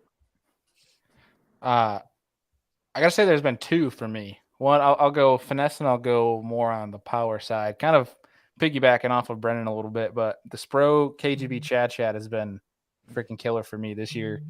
Kind of diving more into the big bait thing as well, not to the extent Brennan is, but at least trying to implement it where it's efficient. And caught my PB largemouth this year, as well as the I have my first ever solo dirty 30 on a Spro KGB Chad. So I would say that one. And then I've been throwing a Nico the past 2 years pretty heavy. That Daiwa Nico Fat is probably my favorite bait to throw with that. Yeah, bud. Yeah. That thing's real nasty. And real fast, Andy, before you give your bait, we have been challenged by Adam for episode 500 that you and I need to go swim in the Bass Pro Shops tank. Yo, I thought you were literally about to say his most recent comment, and I'm gonna throw this up on, and Adam S is gonna get the business from the Bass Boat Hat, but I thought you were about to literally say Andy and I are gonna do banana hammocks. And I was convinced that's what you were going with. So with that, We'll do that. I mean, I'm not, I'm there for that. There we go. Episode 500, boys. We'll get everyone out to an Airbnb with a hot tub, and we'll do a live show. Instant cancel, all right? Hey, I don't think you get canceled. Who was it? Corey Johnson, I think it was Stray Cast. He did it live from his hot tub. So I feel like 100%. Yeah, it's already been done. We know it's fine. It's accepted. I think jumping in the Bass Pro Shop. Listen, Bailey, after what I sent you and Ben the other morning, I think you can do whatever the hell you want to do on YouTube, just as long as we call it educational. That was pretty bad. That was the worst thing I've ever seen in your life. That ruined my day, actually. Yeah, I know. It kind of did mine too, to be honest with you. We'll leave it I'll at that. have to ask you guys backstage what that's all about. Oh, just wait. I'll send it to you. It's on YouTube. Okay. It is public for the whole world to see. Dude, text me that when we're done. I want to watch it. It's dramatic. It will hurt you. I'm just telling you. All right, go on. I can't be hurt, dude. I can't be damaged. Oh, geez, just wait. Oh boy. Not when I'm drinking out of my Trocar cup. Too dull for that. Andy, what's your favorite bait for 2023? Oh man, it's been, I guess, a flatworm. No, I don't think it is, because I've caught more 6s on a baby Z2, but I've been it's been a year of experimentation with different baits and techniques, and there's so many different baits. But one that I would have to say that I really, really have enjoyed throwing this year, and I've been trying to find them. So if you have them, I will buy them. But that's the Critter Hog by Berkeley Max Scent. And I've been catching a lot of fish and fishing it on a lot of different techniques, and it gets really big bites. And they were discontinued, as the Berkeley people know, and it stinks because they catch really good fish. Mm-hmm. Oh, I see it now. It's kind of like a brush hog. Think you make your own? It's just something. It's something about the Max Scent. Yeah, just melt down all the other Max Scents. And Andy, I've got 25 packs. You need some. I do. Yeah. I'm down to 2 packs, and it's killing me. Just pick up any old pack of plastics and cover it in bait fuel, and you'll be fine. Absolutely covered. Yeah. And you'll start catching them. Andy, the way you get those bags is you got to jump into the fish tank at the Classic, and Alex will give you all 25 bags. That's right. No. I want you to strip down completely butt naked, cover yourself completely in bait lube, and run in and see how long it takes somebody to grab a hold. Bait fuel. Yeah. Completely covered in bait fuel. Like the lubed up deaf guy from Family Guy. You can't catch me. That's what I want it to be like. I want you completely naked, stripped down, and just go running through the Classic as hard as you can, and just see if they can get a hold of you. Are you gonna play that clown music? Yeah, that's fine. Game on.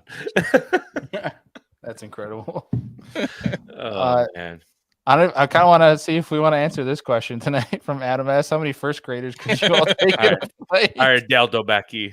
All I think of is Step Brothers instantly when I see something like that. How many people am I think the move is picking one up and just mowing the rest down. just spinning as fast as you can. Yeah, exactly.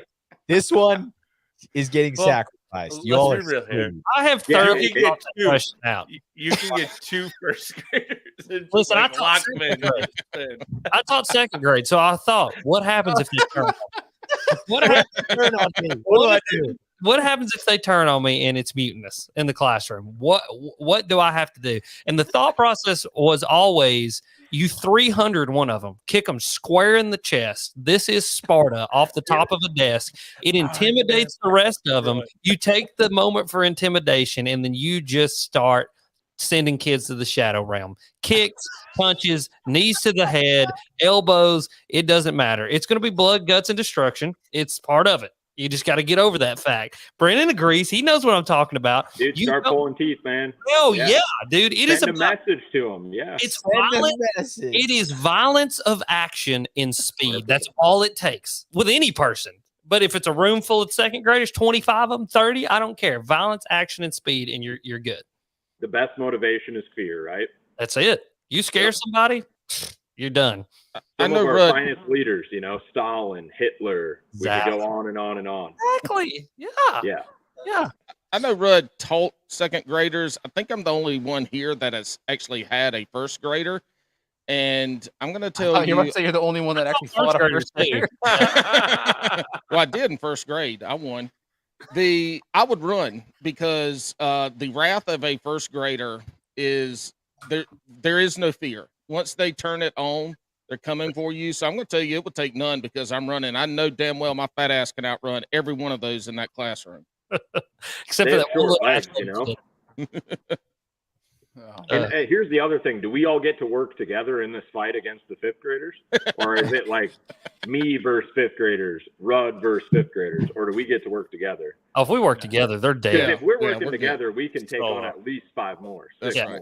It's like Call of Duty zombies. You just get them going in a circle and turn around and mow them down. I mean, that's all you need. And Bailey's got him over there in between his thighs, crushing heads. We'll have a field goal contest. This sounds like Anchorman. It's like, yeah, Bailey killed him. Yeah. Bailey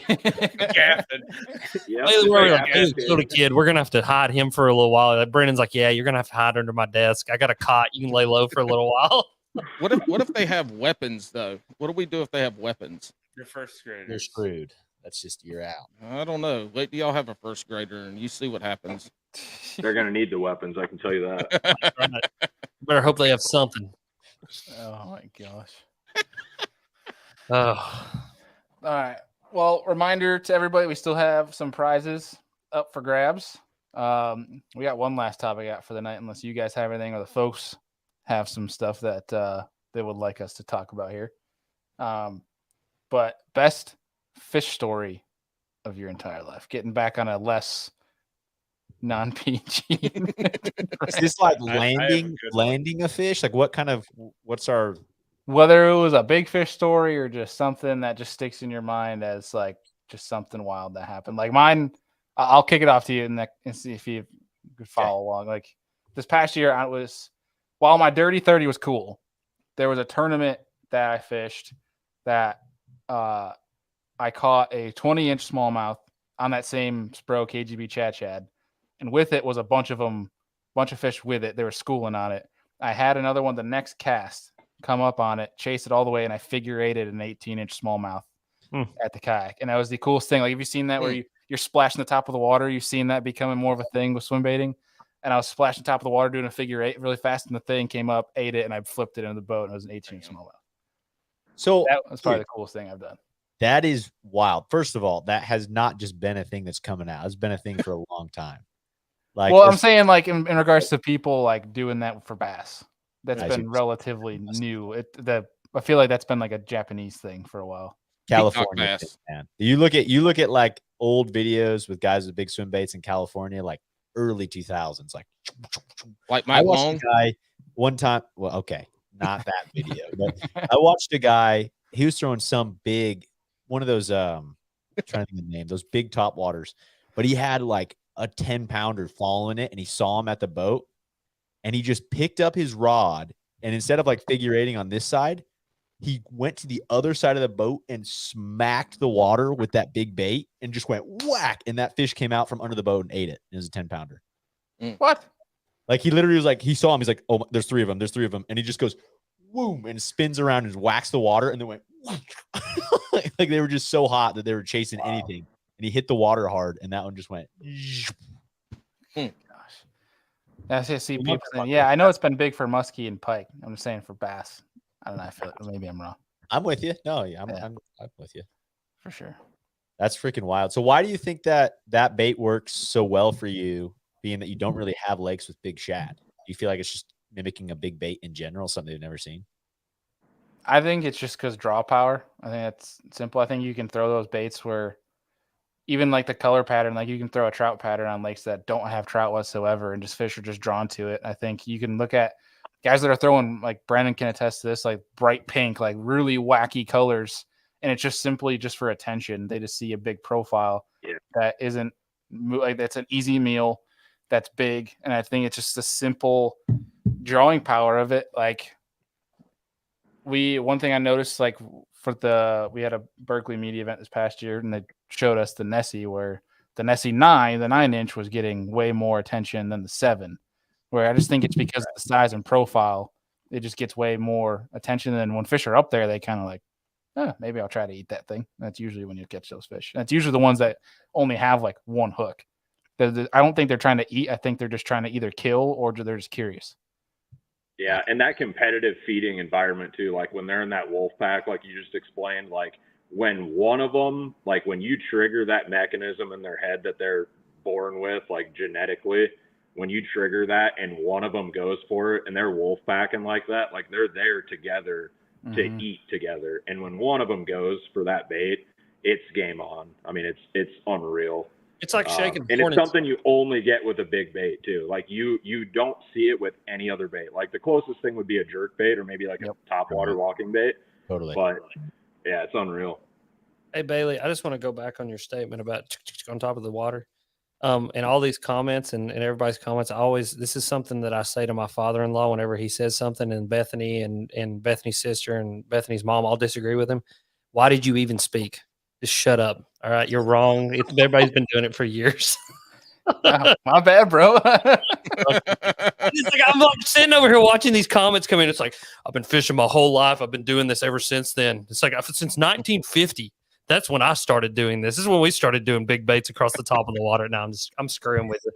This is one of those. It's like when people get pounded on the comments. It's like, why did you even speak? Like, just why did you even speak? It's easy. Why are you here, bro? Yeah, like why did you even show up? Shut up, all right.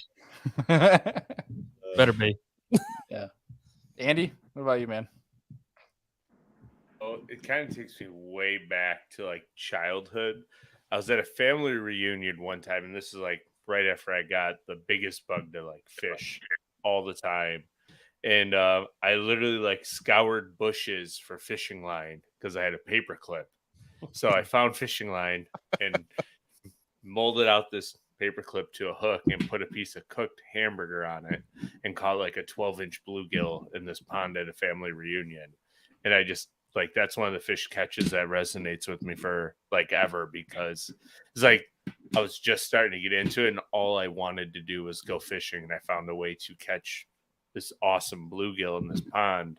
And now it's still all I want to do to this day is just go fishing. So, and we do it luckily every day. It's fun. Dude, time awesome. out. I feel like everybody, like we're all grown men here and we're all sitting here on this podcast at this time of night choosing to be here talking about fish. Like we all have a childhood story like that. That's just fun. You know what I mean? Like I guarantee everybody's got a story like that, you know? Like I remember like in the bushes weren't even like anywhere close to the pond. They were like across the road. I'm like, how is there fishing line here? But there was an entire mess of it. And we like had to tie knots together to make it like 10 foot long, and then found like the perfect stick to like hanging out off this dock and caught a bluegill. It was the only one we caught, but it was really cool. And to answer Adam S.'s question, yes, he is Bear Grylls.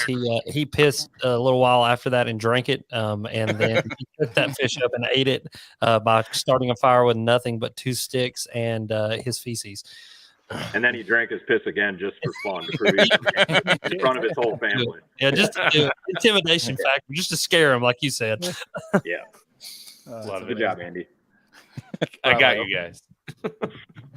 Paul, what do you got? The biggest bass I ever caught. Imagine a place ate up with coontail, top of the water. We're there the week before, threw a top water. Fish missed it. Guy in the boat with me threw a spinner bait, caught it 7.5 pounds. Week later, we're in there. I got another buddy fishing with me. I got a spook junior, and I'm throwing it in between the little places of the coontail, and something rolls on it. And I thought it was a carpet first. I was like, I looked at the guy and said, don't you fucking throw over there. And so I threw over there again, 2 twitches, and something just came up and slurped it in. Not a big splash or nothing, just sucked it in. started reeling it, got caught in the coontail, and I reeled the boat over there to us. 10 pounds, 1 ounce. The biggest fish I've ever seen in my entire life. And it ate a topwater. And I mean, it wasn't even a good fight. I was disappointed in the fight, but when I reached down and grabbed it, I was shaking so bad, lifting it up. I had a Palm Pilot. Y'all remember the Palm Pilot? Mm-hmm. Big old ass. Mm-hmm. I still got the pictures of taking that with the Palm Pilot. If I hadn't have damn had that, my wife got so mad at me for buying that phone. If I hadn't had it, I'd never had pictures of that fish. Dang. And a little Spook Junior. Stock hooks too? Oh, fuck yeah, stock hooks. They're probably rusty. Dang. I mean, they probably were. Good stuff. That's sick. Brennan, what do you got?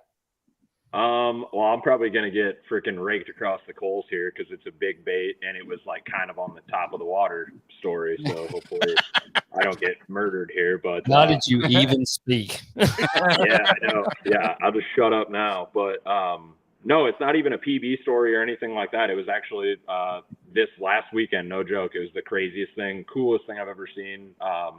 Between what I saw on forward-facing sonar and what I saw with my own eyes at the end, but. Big bait, phony shad. It was actually this one right here. Big bluegill. Working it over like a 14-foot grass line. And a wolf pack of bass came up and I was throwing at him. It was like my second cast. The entire wolf pack comes up for it. And my bait immediately is just obliterated. Like I watched him hit it on the screen. And it hit it so hard, like I think it was trying to stun it, that it didn't actually get a hook, anything. But naturally, like I tried to set the hook, right?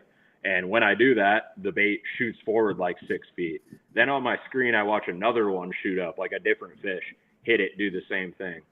I set the hook, nothing. Bait comes forward. At this point, the bait is literally on the top of the water and comes up, glides up, and like lays on its side on the top. And I'm convinced this was like probably the smallest fish in the wolf pack. Comes up and hits it on the top of the water while it's laying on its side, like as it begins to fall back down and settle. And it was like a 4 1/4 or something like that. It wasn't a giant, but it was super cool just to see like how aggressive those fish are and what you can unlock with a big bait. Like it's behavior that you've never seen before. Unless it's with a big bait. So pretty cool. You all the comments of how boring this story was since you were using forward-facing sonar. Yeah, it's the worst story now. Yeah, I led with that. If I would have, yeah.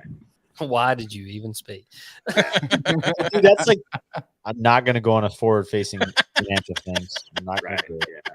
I It's hard will. not to talk about it. It's hard not to talk about But it. that right there is what makes it so fun, is that anticipation and watching those fish. Like especially and I just like wish, this I time guess, of year when they're grouped up and you watch Yeah. them wolfpacking, that's just like Brad, we've been throwing that rig for years, but we got him on the first set. Why did you even speak?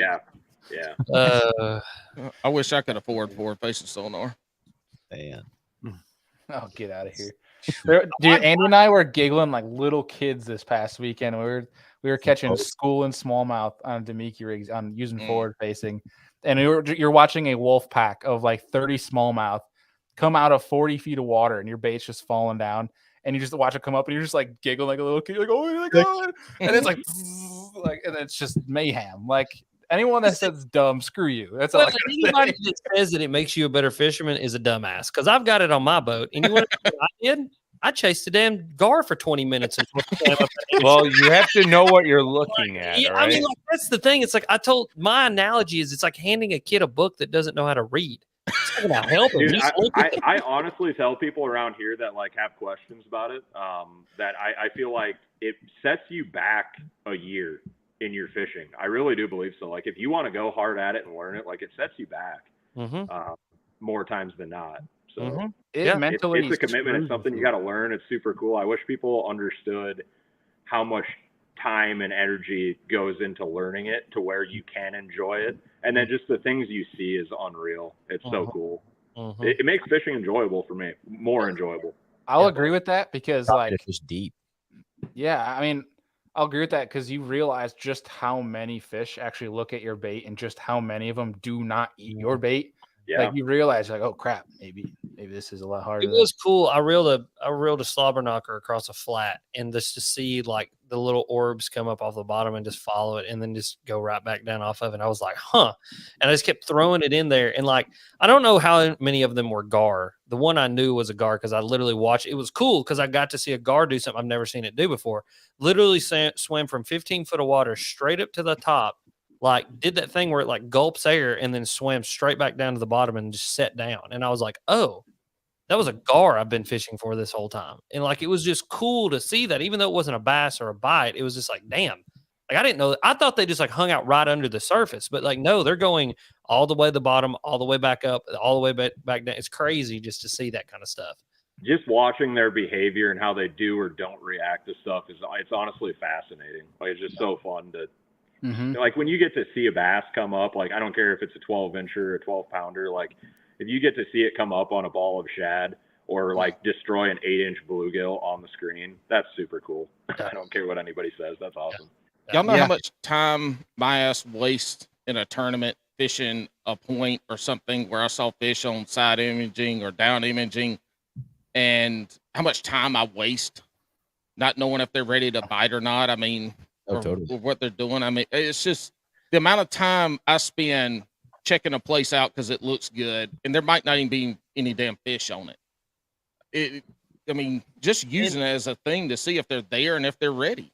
And I'll tell you right now, the whole thing about like, I know Randy Blockett said this, and I've heard some other people say that. I think this was said on that bass thing I saw on TikTok the other day. Everybody wants to use the conservation buzzword immediately. It's like, it's going to kill our lakes. Well, here's the deal. I'm going to either prove it or disprove it because I've been talking to several biologists trying to find somebody. I think someone at Missouri is doing a study about it. And so I'm going to get somebody on the podcast and we're going to have a conversation about that exact thing.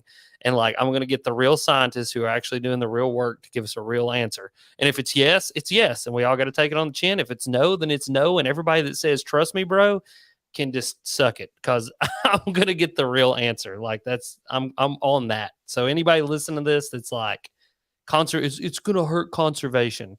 Back off on the buzzwords a little bit here. This isn't politics. Let's find out the real answers and get some real data before we start just spewing bullcrap out there. But we're throwing all the damn fish we catch with it back. That's going to hurt conservation more than anything because we're throwing a bunch of 12-inchers back when we need to be keeping them and eating them. Anyway, that's a whole different topic. Hey, Let's talk do we about call a school bass. of fish wolf packs? What? Why do we call a school of fish bass wolf packs? It's a different thing. You got like a school is like a bunch. A wolf pack's like 3, 4, 5, 6 at a time that are like cruising looking for food. Hunting, They're trying hot. to eat. We call it getting hot. Like when it's the same deal. When it's on forward facing sonar, like I remember something from being up here at a tournament in the Northwest last year. We got out on a point and like they weren't hot. And then threw a jerkbait in there and there was 4 of them that, they're just doing this. And you're like, get ready. And then you throw in there, and then it's just, oh. See, they do it here. Like there's a few lakes around here. They cruise the bluffs. You like watch them come down a bluff and just like throw something in there in front of them. And they just, I mean, it's like you kicked a hornet's nest. It's like they don't even know. It's like it's pure madness, but one of them will grab it. Doesn't matter. Everybody stay calm. Yeah, I'm just saying though, why can't we call them a gaggle of crows? Because have you ever seen a gaggle of crows attack another bird and kill it? I think that's called a murder of crows. I think a group of crows is called a murder or a rape. It's a weird murder. Oh, that's weird, Alex. Weird to bring up. Yeah, what a strange thing for Rudd to bring up. It is called a murder. He's actually right. It's a murder. Crows is called a murder of crows. A murder of crows. And then what's a rape? There's something else called a rape, and it's like it's a group of animals. It's weird animals too. Let's see.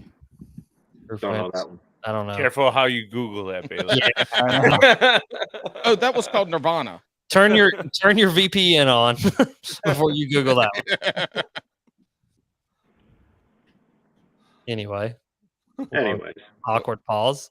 Yeah, I'm trying to look. Dead air. I think it's something. Getting worse too. Ooh. Probably When Drunkwist says don't Google that, y'all should listen. Yeah. That's I don't know if I trust Reddit, but apparently it's dolphins. Dolphins, baby. A group of dolphins are 30 mean. or more dolphins is known as a rape squad. Hey, Okay, it's gone down the rabbit hole. Really? Let's change topics. Yeah, please. Hank Hill got like that in King of the Hill with the dolphin down in Yeah, Texas. yeah, that was one of my favorite episodes of King of the Hill. I've seen them all. That's a good humped one. by a dolphin. Yeah. Drew with the zinger here. Talking about the crows. I guess their claws must be Trocar. Yeah. Got him. Dude, that Trocar Cup was the deal tonight, huh? Yeah. Aren't you guys glad I brought that? It's got a fupa too. God. Is that your punishment for fantasy fishing? Is having to use that Trocar mug? Are you talking to me? You. Why do I have to be punished for fantasy fishing? Didn't you lose? I guess we'll find out in the recap. Did I get show last coming up. place? Guess we'll find out coming up. Well, if I have to keep drinking water from the Trocar Cup, then I will. Yeah. Oh man. Hey, we never told my fish story. Okay, Sarah, you go. Hey, Hey guys, you forgot about me. Guys, I'm thinking about Adam, this. we didn't Not care. mine We- either. I'm here in the middle. Why not even talk? we didn't have- Adam want to participate. Come on, guys. Don't leave us out. All right, Hey Adam, guys, that's me. go for it. The floor is yours. All right, I'm not going to go forward facing. This- Good, because that's the worst. All right, Adam, time whoever's to got let that it out. 55-inch screen. Presenting Adam Deacon. Tell us what you've always wanted to tell us. Oh, I didn't like that. This year, Roast them in the comments. in the Toyota series on the Delta, when I was catching spawning fish, a custom color. I need to talk to Brennan about this color because it's That's a serious angler hat. a dyed. Mr. Higgs. Yes. He's He's the first one. Sarah Deacon. Hey, put him up full screen again. That was the best. Someone needs to send him something. We're sending him a serious angler hat, and he said, Oh man, I'm crying. "There we go. We'll keep this up." Okay. All right, let it out. Let it out. Well, there's a Berkeley Powerbait pit boss that we have figured out a color to dye. That for some reason, man, these fish when they're spawning, it's crazy with them, and it's just something that I have a lot of confidence in catching spawning fish. And I was with Zach. Zach, what's his last name? Let me find it here. I gotta actually find it. But Zach Eggleston. You know what I'm talking about? Yeah. The guy who Yes. Okay. basically goes from California, then up your guys' way, and is guiding up on the Great Lakes and whatnot. Yeah, he was actually with us for the X2 trip last week. Heck yeah, dude. Good, super good dude. So he was my co-angler. Eggleston. There it is. We were having a blast catching these spawning fish. And he's watching Adam, this. how does that make you feel? Don't Being mess isolated or catching spawning fish? Which one's which better? one?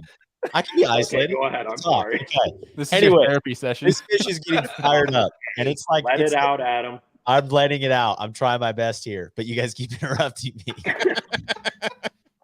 I'm trying to let it out. Come on. Anyways, I'm flipping it over and over, and this fish is starting to finally get pissed off, and it is pissed off. And I jerked it hard, and he missed Yeah, you it. did. Okay. So, anyways, Zach is sitting there right next to me, and you got to see this fish. Okay, I'm done. I'm just going to be done. I'm going to leave this fence. That's where we ended. Adam, you're being irrational. Wait, where's that? What does the show need to be sponsored by again? BetterHelp? Trocar. Better help. I was on my podcast with my friends, and I thought they were my friends. They weren't really my friends. I can't breathe. Anyways, I can't breathe. Okay, we should let Adam finish. All right, seriously, finish. I want to hear the rest of the story. I'm interested now. Yeah, okay, sorry. okay. This fish swung on this bait. Okay, I'm just fucking with you. Is that mooing? Is that a cow? Sarah's about to have a cow.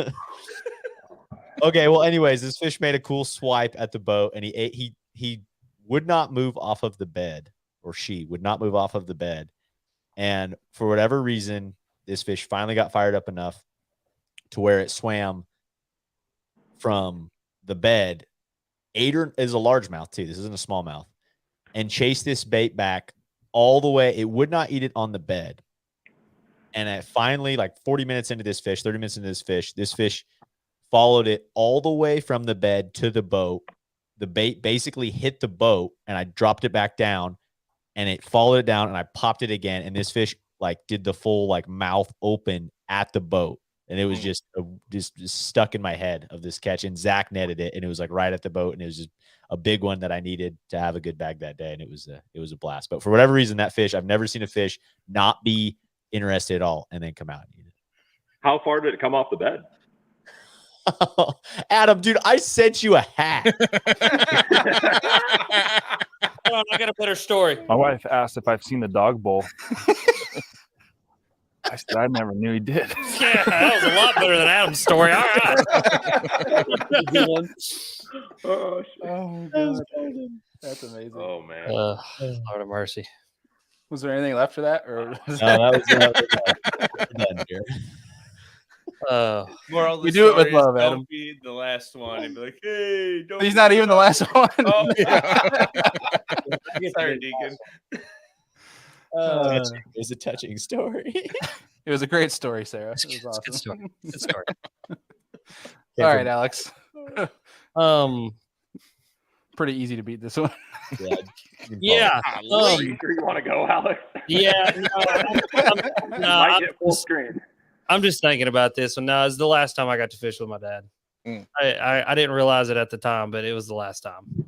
And so, yeah, that's mine, dude. It was badass too. We went to a lake, little local lake, and got on a school of fish on a rock pile in like 2 foot of water, and just stood there and caught them and caught them and caught them. And it was just like, you know what I mean? And I got the whole thing on video, so that's cool. But it's like I didn't realize at the time, you know what I mean? And like looking back on it now, it's like, yeah, that's mine, and it always will be mine. There's nothing else that's ever going to happen other than that moment right there, getting to do that. You know what I mean? And knowing that was now looking back on it, that was it. You know what I mean? And it was kind of crazy when we were driving home that day. I remember Dad told me, like I could just tell, like he's like, man, he's like I'm just so tired. He's like, I don't know how much longer I'm going to be able to do this. And I was like, oh, you're going to be fine. You know what I mean? And just, I didn't know, like 3 months later, it'd be over. And so that's mine. That's the greatest fishing story of my life right there. And We're all going to have our last day of fishing, man. We got to, every trip out is, got to make it special somehow. Dude. And that is my advice to everybody here, not to like make this like, you know, dark or sad or whatever. Like, don't look at it like that. Look at it. You know, I got the privilege of getting to do that with my dad. You know what I mean? Mm-hmm. And I just want everybody to know, like, dude, whatever it is, just do it. You know, I mean, if just be a yes man in so many aspects of your life, because like my dad only got 55 years. And like when you look at your life, I mean, I'm going to be 30 here in just a few days. And it's like my dad got 25 more years than me. That's it. You know, and so like just send it, boys. Send it hard. Don't look back. Ride her until she's done and just go, man. Just go. Good advice, Alex. Yeah, Great that advice. That was really sweet. Great reminder when you're sitting on the water and it sucks and you're all negative. All I think about getting off the water is shit, you're breathing. Yep. 6 foot above the ground, buddy. What I tell you all the time, Bailey? I'm 6 foot above the ground. I'm breathing. That's all that matters. That's her. And not working. And not working. Amen to that. Another day, another chance. Yeah. Dude, I think something too that needs to be brought up on that, Alex, is like, because I'm someone that's not in this YouTube boat, right? And you guys are killing it with it. But that aspect to me of having that stuff documented is incredible. Like that is incredible to me, that you'll have that for the rest of your life to show your kids everything else. Dude, I say that all the time. Like people are like, I told Bethany the other day, we were talking about it, and you know, you look at YouTube and it has its ups, its downs, all this social media crap does. Like you look at your numbers and you think, oh, well, those aren't where those are supposed to be, whatever. And yeah, I have those thoughts, but I also look at it and I go, I have, like you said, I have this, my kids get to see their grandpa or whatever we would have called dad. I don't know. They get to see my dad be my dad in like the rawest, most natural form that my dad was my dad, which was when we were out on the water having fun. You know, and so it's like I get to, and like that's the crazy thing is like, you know, my dad's mom died when I was very young. And, you know, it's actually kind of a weird thing because she died very young in his life, like, you know, in his 20s. he had just had me. I was 4 years old, 4 or 5 years old when she died, and I barely remember. But it's kind of crazy that that we get to I share the same kind of grief that my dad is gonna that he had his whole life. I share that with him now because he's passed on at a similar age to me. But what's the cool thing about what I have that I didn't have with him and what I didn't have with my mama is like my mama was like a badass woman. Like she was an outdoors woman before being an outdoors woman was cool. I mean, she was a bow hunter. She took, my dad and his brother out fishing. She's who instilled the outdoors into my dad. And but I only got to hear stories from my dad about it. And whereas my kids watch video, evidence and get the stories. You know what I mean? So they get a living picture of what he was like. So yeah, dude, you're 100% right. If YouTube failed tomorrow, is that me? I don't know. Who is that? Yeah. I don't know. Weird. Yeah, I'll check going on. Just muted. It might be you, Alex. Is it me? I don't know. Hold on. Yeah. Yeah. Is it me? I think it's you. That's weird. Maybe your mic's not. It's good now. Okay, I don't know. Anyway, but yeah, they yeah, no kidding. Definitely Alex. If anybody's doing it, it's me. I may have already tried. But yeah, so it's like I don't know what the hell's the deal with It might not be connected. Maybe unplug the mic, plug it back in. Deacon's fucking with you. Deacon's fucking with you right now. Yeah, I sent it in. Oh gosh. You're muted, bud. Anyway, anytime I bring up my dad too, weird crap happens too. So that's just a whole other thing unto itself. But anyway, yeah, Adam, you're right. Screw it. I do have video evidence. It's great. I'm going to quit talking because it annoys me that it's messing up. Yes. Sounded like that movie Contact. You remember that? That's what the sound sounded like. I don't even know what that is. Well, you were probably not born when that movie came out. Well, here's one. Alex versus Paul mud wrestling. I got him all day. I don't know. I'm a little action in speed. It wins every time. I'm a little too stupid to know when to quit, though. I'm like Rocky Balboa minus, except I'm fat and He's can't gonna punch. make you quick. You gotta remember, he's Dahmer. Wouldn't be the first man I bit. Oh, dude, this sounds like the most southern bar fight about to happen. Oh, it's Brennan. That's who's messing all this crap up. Brennan. It's me? Yeah, it's you. What? Sorry, boys. You're good. Oh, sorry, boy. He's got so sad. Alex has took his whole microphone apart the last 2 minutes. Not even him. Reconstructed the whole board over here, rewired the bitch, and it's not even him. Listen, yeah, it's 100%.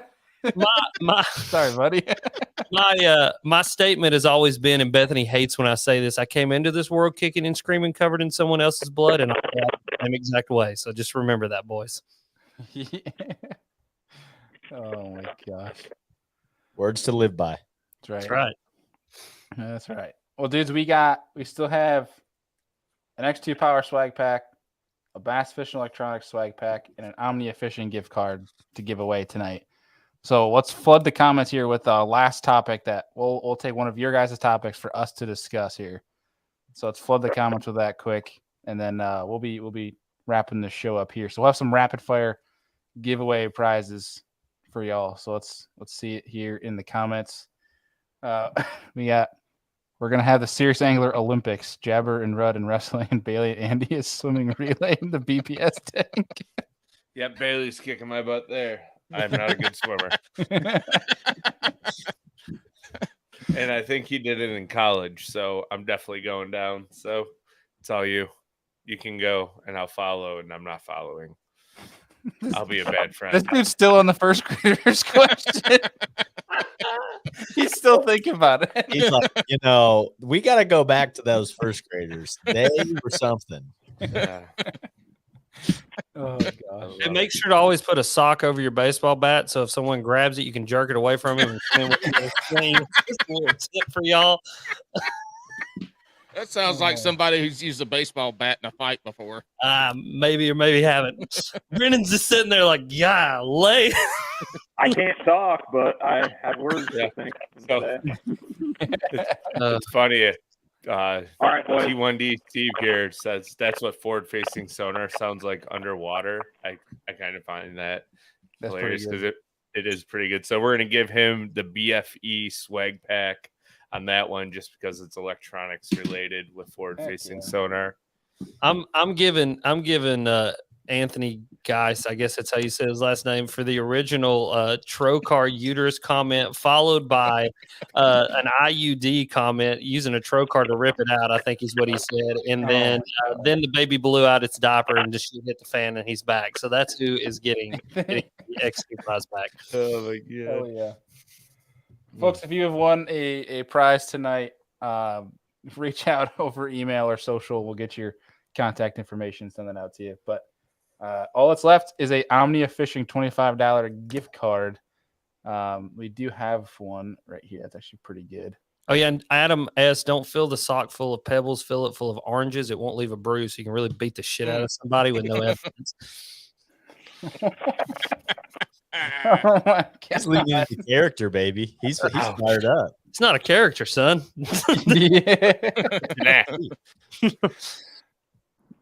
All right, Brennan, I know we cut you off there for a little bit. You were about to say something?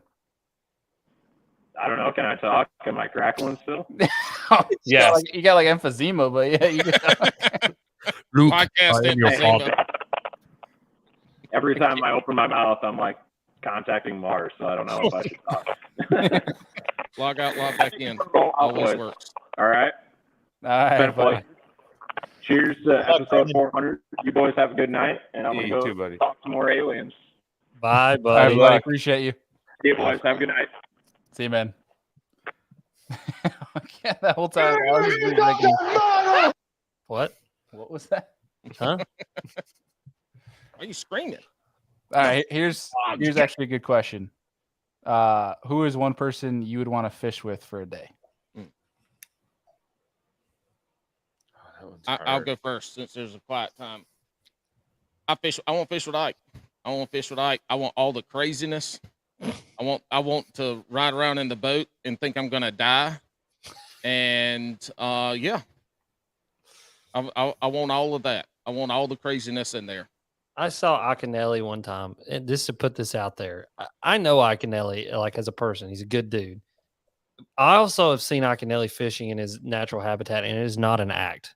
He come flying into the back of a pocket one time on Douglas Lake in an open, flips into a bush, catches a 3.5 pounder, boat flips it, and literally boat flips it and goes, ah! Picks the fish up out of the floor and sees us standing on the other side of the pocket and goes, ah! Throws it in the live well, sits down and screams out of the pocket. And I was like, damn. That's a man's man. And that was Mike Akinelli, ladies and gentlemen. Yeah. Could you imagine 8 hours on the water with that? I mean, it would be the greatest fishing day of my life. I would lose a 10-pounder just to experience that. But here's the thing: if you're his partner, do you counter that and you're quiet when you catch a fish, or do you try to match his energy? No, I'm gonna act the fucking fool. I mean, we're gonna be two crazy ass people on the boat that day. I'm acting the fool. Hell yeah. Andy, what do you got? Oh man, it's such a hard one. That's what she said. Got him. Got him. Yeah, I don't know. I've never really thought about this enough. Truly. Anybody else have one? Yeah, Adam, Alex, you guys go. I was laughing at I got it. Comment though. I want to go down south somewhere in Texas and go flip jigs with DB Denny Brower. Oh yeah. Okay. That's pretty good. That'd be fun. Rudd? Man, I don't know. I've got to fish with really cool ass people. Yeah, I mean Jimmy Houston. After I got to fish with Jimmy Houston, I was the coolest son of a bitch to ever live. In my own mind, yeah, Joe Rogan. That'd be pretty badass. Have Rogan on the boat. I mean, he likes fishing. Get him in the boat and just talk shit and go fishing for a little while. You know what I mean? I think, yeah, that'd be pretty cool. That's a good one, Bailey. Yeah. Did I a agree. contact high at the same time. Hell yeah. Yeah. We're going to have a total freak out too when it happens. Annoying as hell. Yeah, you'll go Ike for sure. How y'all getting back to the ramp? Who's driving? Yeah. Meet the devil that night. It's like, I'm back. Oh, God. Deacon, who you got? Dude, I think someone right now, just because I'm from Colorado and watching even Kim though Kardashian. Oh, no, never mind. now we're talking. That's fishing. It would probably be Deion Sanders. I think would be a cool Oh, one. yeah. Yeah. He Badass. fishes too. Stuff going on right now. I know he's big Yeah. in the media, but I think that would be someone who'd be a fun guy and just get his mindset on things. Did y'all listen to his hop speech right before the TCU game? Dude, Yes. dude, that right there at the end, he was like, "We ain't coming no more. We're here," and I was just like, "Hell yeah!" Ready to run through a wall, baby. Yeah, He fishes too. hell yeah, he loves it. Yeah. Exactly.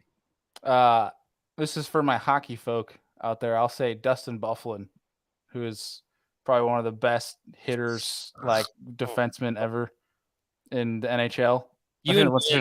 You and Ben are the same way. Ben texted me one day and he's like, I don't know the guy's name. He was like, Jack Smith wants to fish with me. I'm like, who?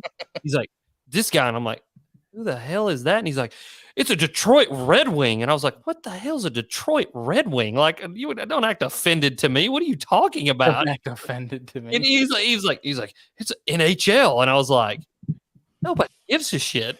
Bailey, is that the guy that Stifler played in that hockey movie a while back? Is that the guy you're talking about? I can't remember the name of the movie. Kinda. Goon. Yeah, Goon. Was that him or is that somebody else? Kind of, except Byfuglien actually has skill. Byfuglien, he's like the dude that like he has like if you look up like the hit highlights of like the biggest hits ever in NHL, and he's all over it. And he's actually really good buddies with Gussie. He was actually at the Champions Toast when Gussie won the Classic. This like monstrosity of a dude. He's like one of those guys that like when he's so just gigantic that you feels like he's got you blocked in on all sides. He's that kind of big, but he also fishes all the time too. So he would be a cool one. I think Knoxville's supposed to be getting a professional hockey team. We've got like a semi-pro team now that like feeds what's Nashville, the Predators. Mm-hmm. And like I think Knoxville's actually getting like a real team though, like NHL, like pro team. That'd So be interesting. maybe I need to get into hockey. I heard there's fighting, so I'd enjoy that. It's fighting. You can't get charged, so you're good. Sounds good to me. Say fighting, let's do it. Everybody in Tennessee and that new team's gonna have socks over their hockey sticks. So when people And grab this them- Anthony Geis guy, I don't know who he is, but he is like my new. He crushes it every single live episode. I want him on my Anthony. I need you on my live streams. If you're not subscribed to my channel, you need to go change that right now because I want you part of my community. I like everything that you stand for right so far. I mean, Kate Upton Sports Illustrated swimsuit. Yes, put that in the back of the boat with me. Bethany, you know it's true.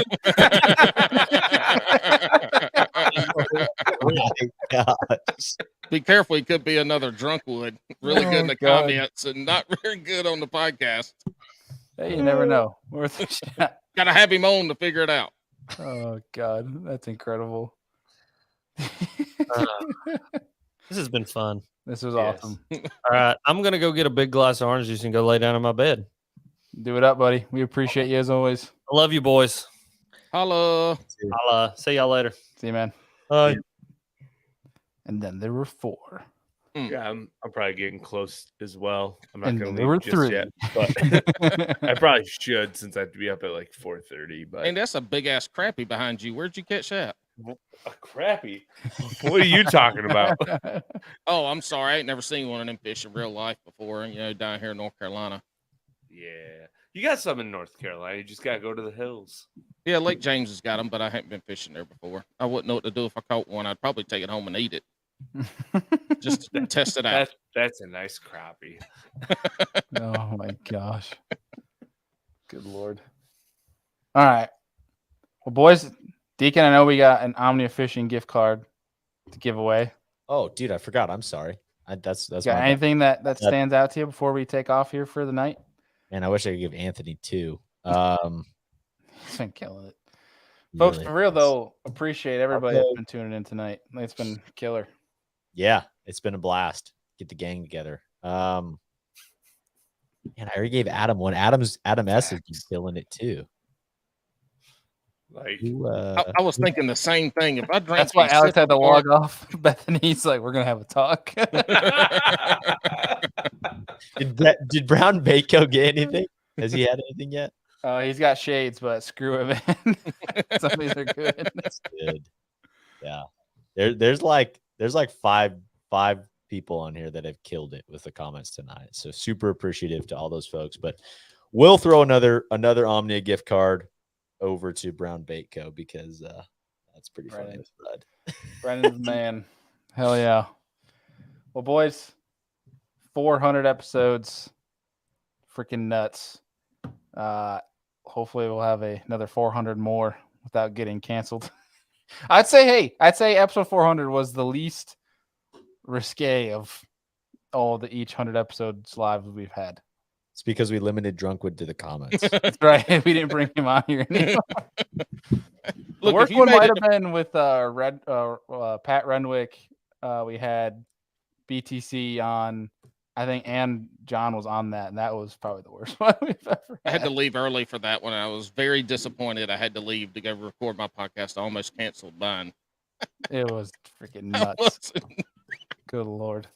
Hey, man, if you've made it to 400 at this point, I don't think y'all have anything to worry about moving forward. I think Next you're top good. 1,000. I think for you're sure. good. 400, 400, that's a lot. And y'all have had some shenanigans. I think you're good. I think you don't have to worry about it. You just need to get a little bit crazier each 100. I think you're right. We'll have to just do something a little wild for the next one. Maybe we do cannonball in the BP, the Bass Pro Shops tank.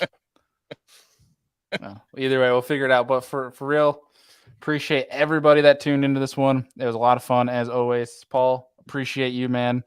Thank you. Congratulations y'all- on 400. Thank you, buddy. thanks, buddy. Where can people go listen into the your Y'all Look podcast? Check us out, Bass and Brews podcast, all the major platforms. It goes to YouTube if you're a YouTuber. And yeah, Bass and Brews podcast. It's a fishing podcast that is not about fishing. Yeah, so if you need a not safe for work podcast to get you through the day, I promise you we will fulfill that need. If you want tonight on every show, that is the show to listen to. The episode that drops this Friday, Alex was on, and we morphed his underrated, overrated into a episode of Marry, Fuck, Kill. So y'all will definitely need to listen to that because it was quite entertaining. And I actually had a question that Alex wouldn't answer. So tall Alex, not short Alex. My co-host is short Alex. But yeah, you make sure you listen to that this Friday. It's pretty good. Heck yeah. I stumped Rudd. Ruh-roh. That's pretty hard to do, man. That's resume worthy. Should I say what it was now and get people interested? No, Nah. I'm not. I'm gonna let it roll. Let the suspense. Yeah. You already got the suspense going. Hey, thanks for having me on. Always a great time to come on here and shoot shit with y'all. I appreciate it. Y'all have done a lot for us and our podcast too, and we thank you. Heck yeah, buddy. We'll see you on episode 500. I'll be here. I might drink next time. I'm a little disappointed you didn't. Well, you know what? I'm fat as hell. I've got to lose a lot of weight. Yeah. I look like this yellow shirt. I look like a Magnum highlighter walking around instead of one of the little skinny ones. Oh man. Well, boys, appreciate y'all. And for folks tuning in, we'll see you guys later this week for another episode. Peace. Peace.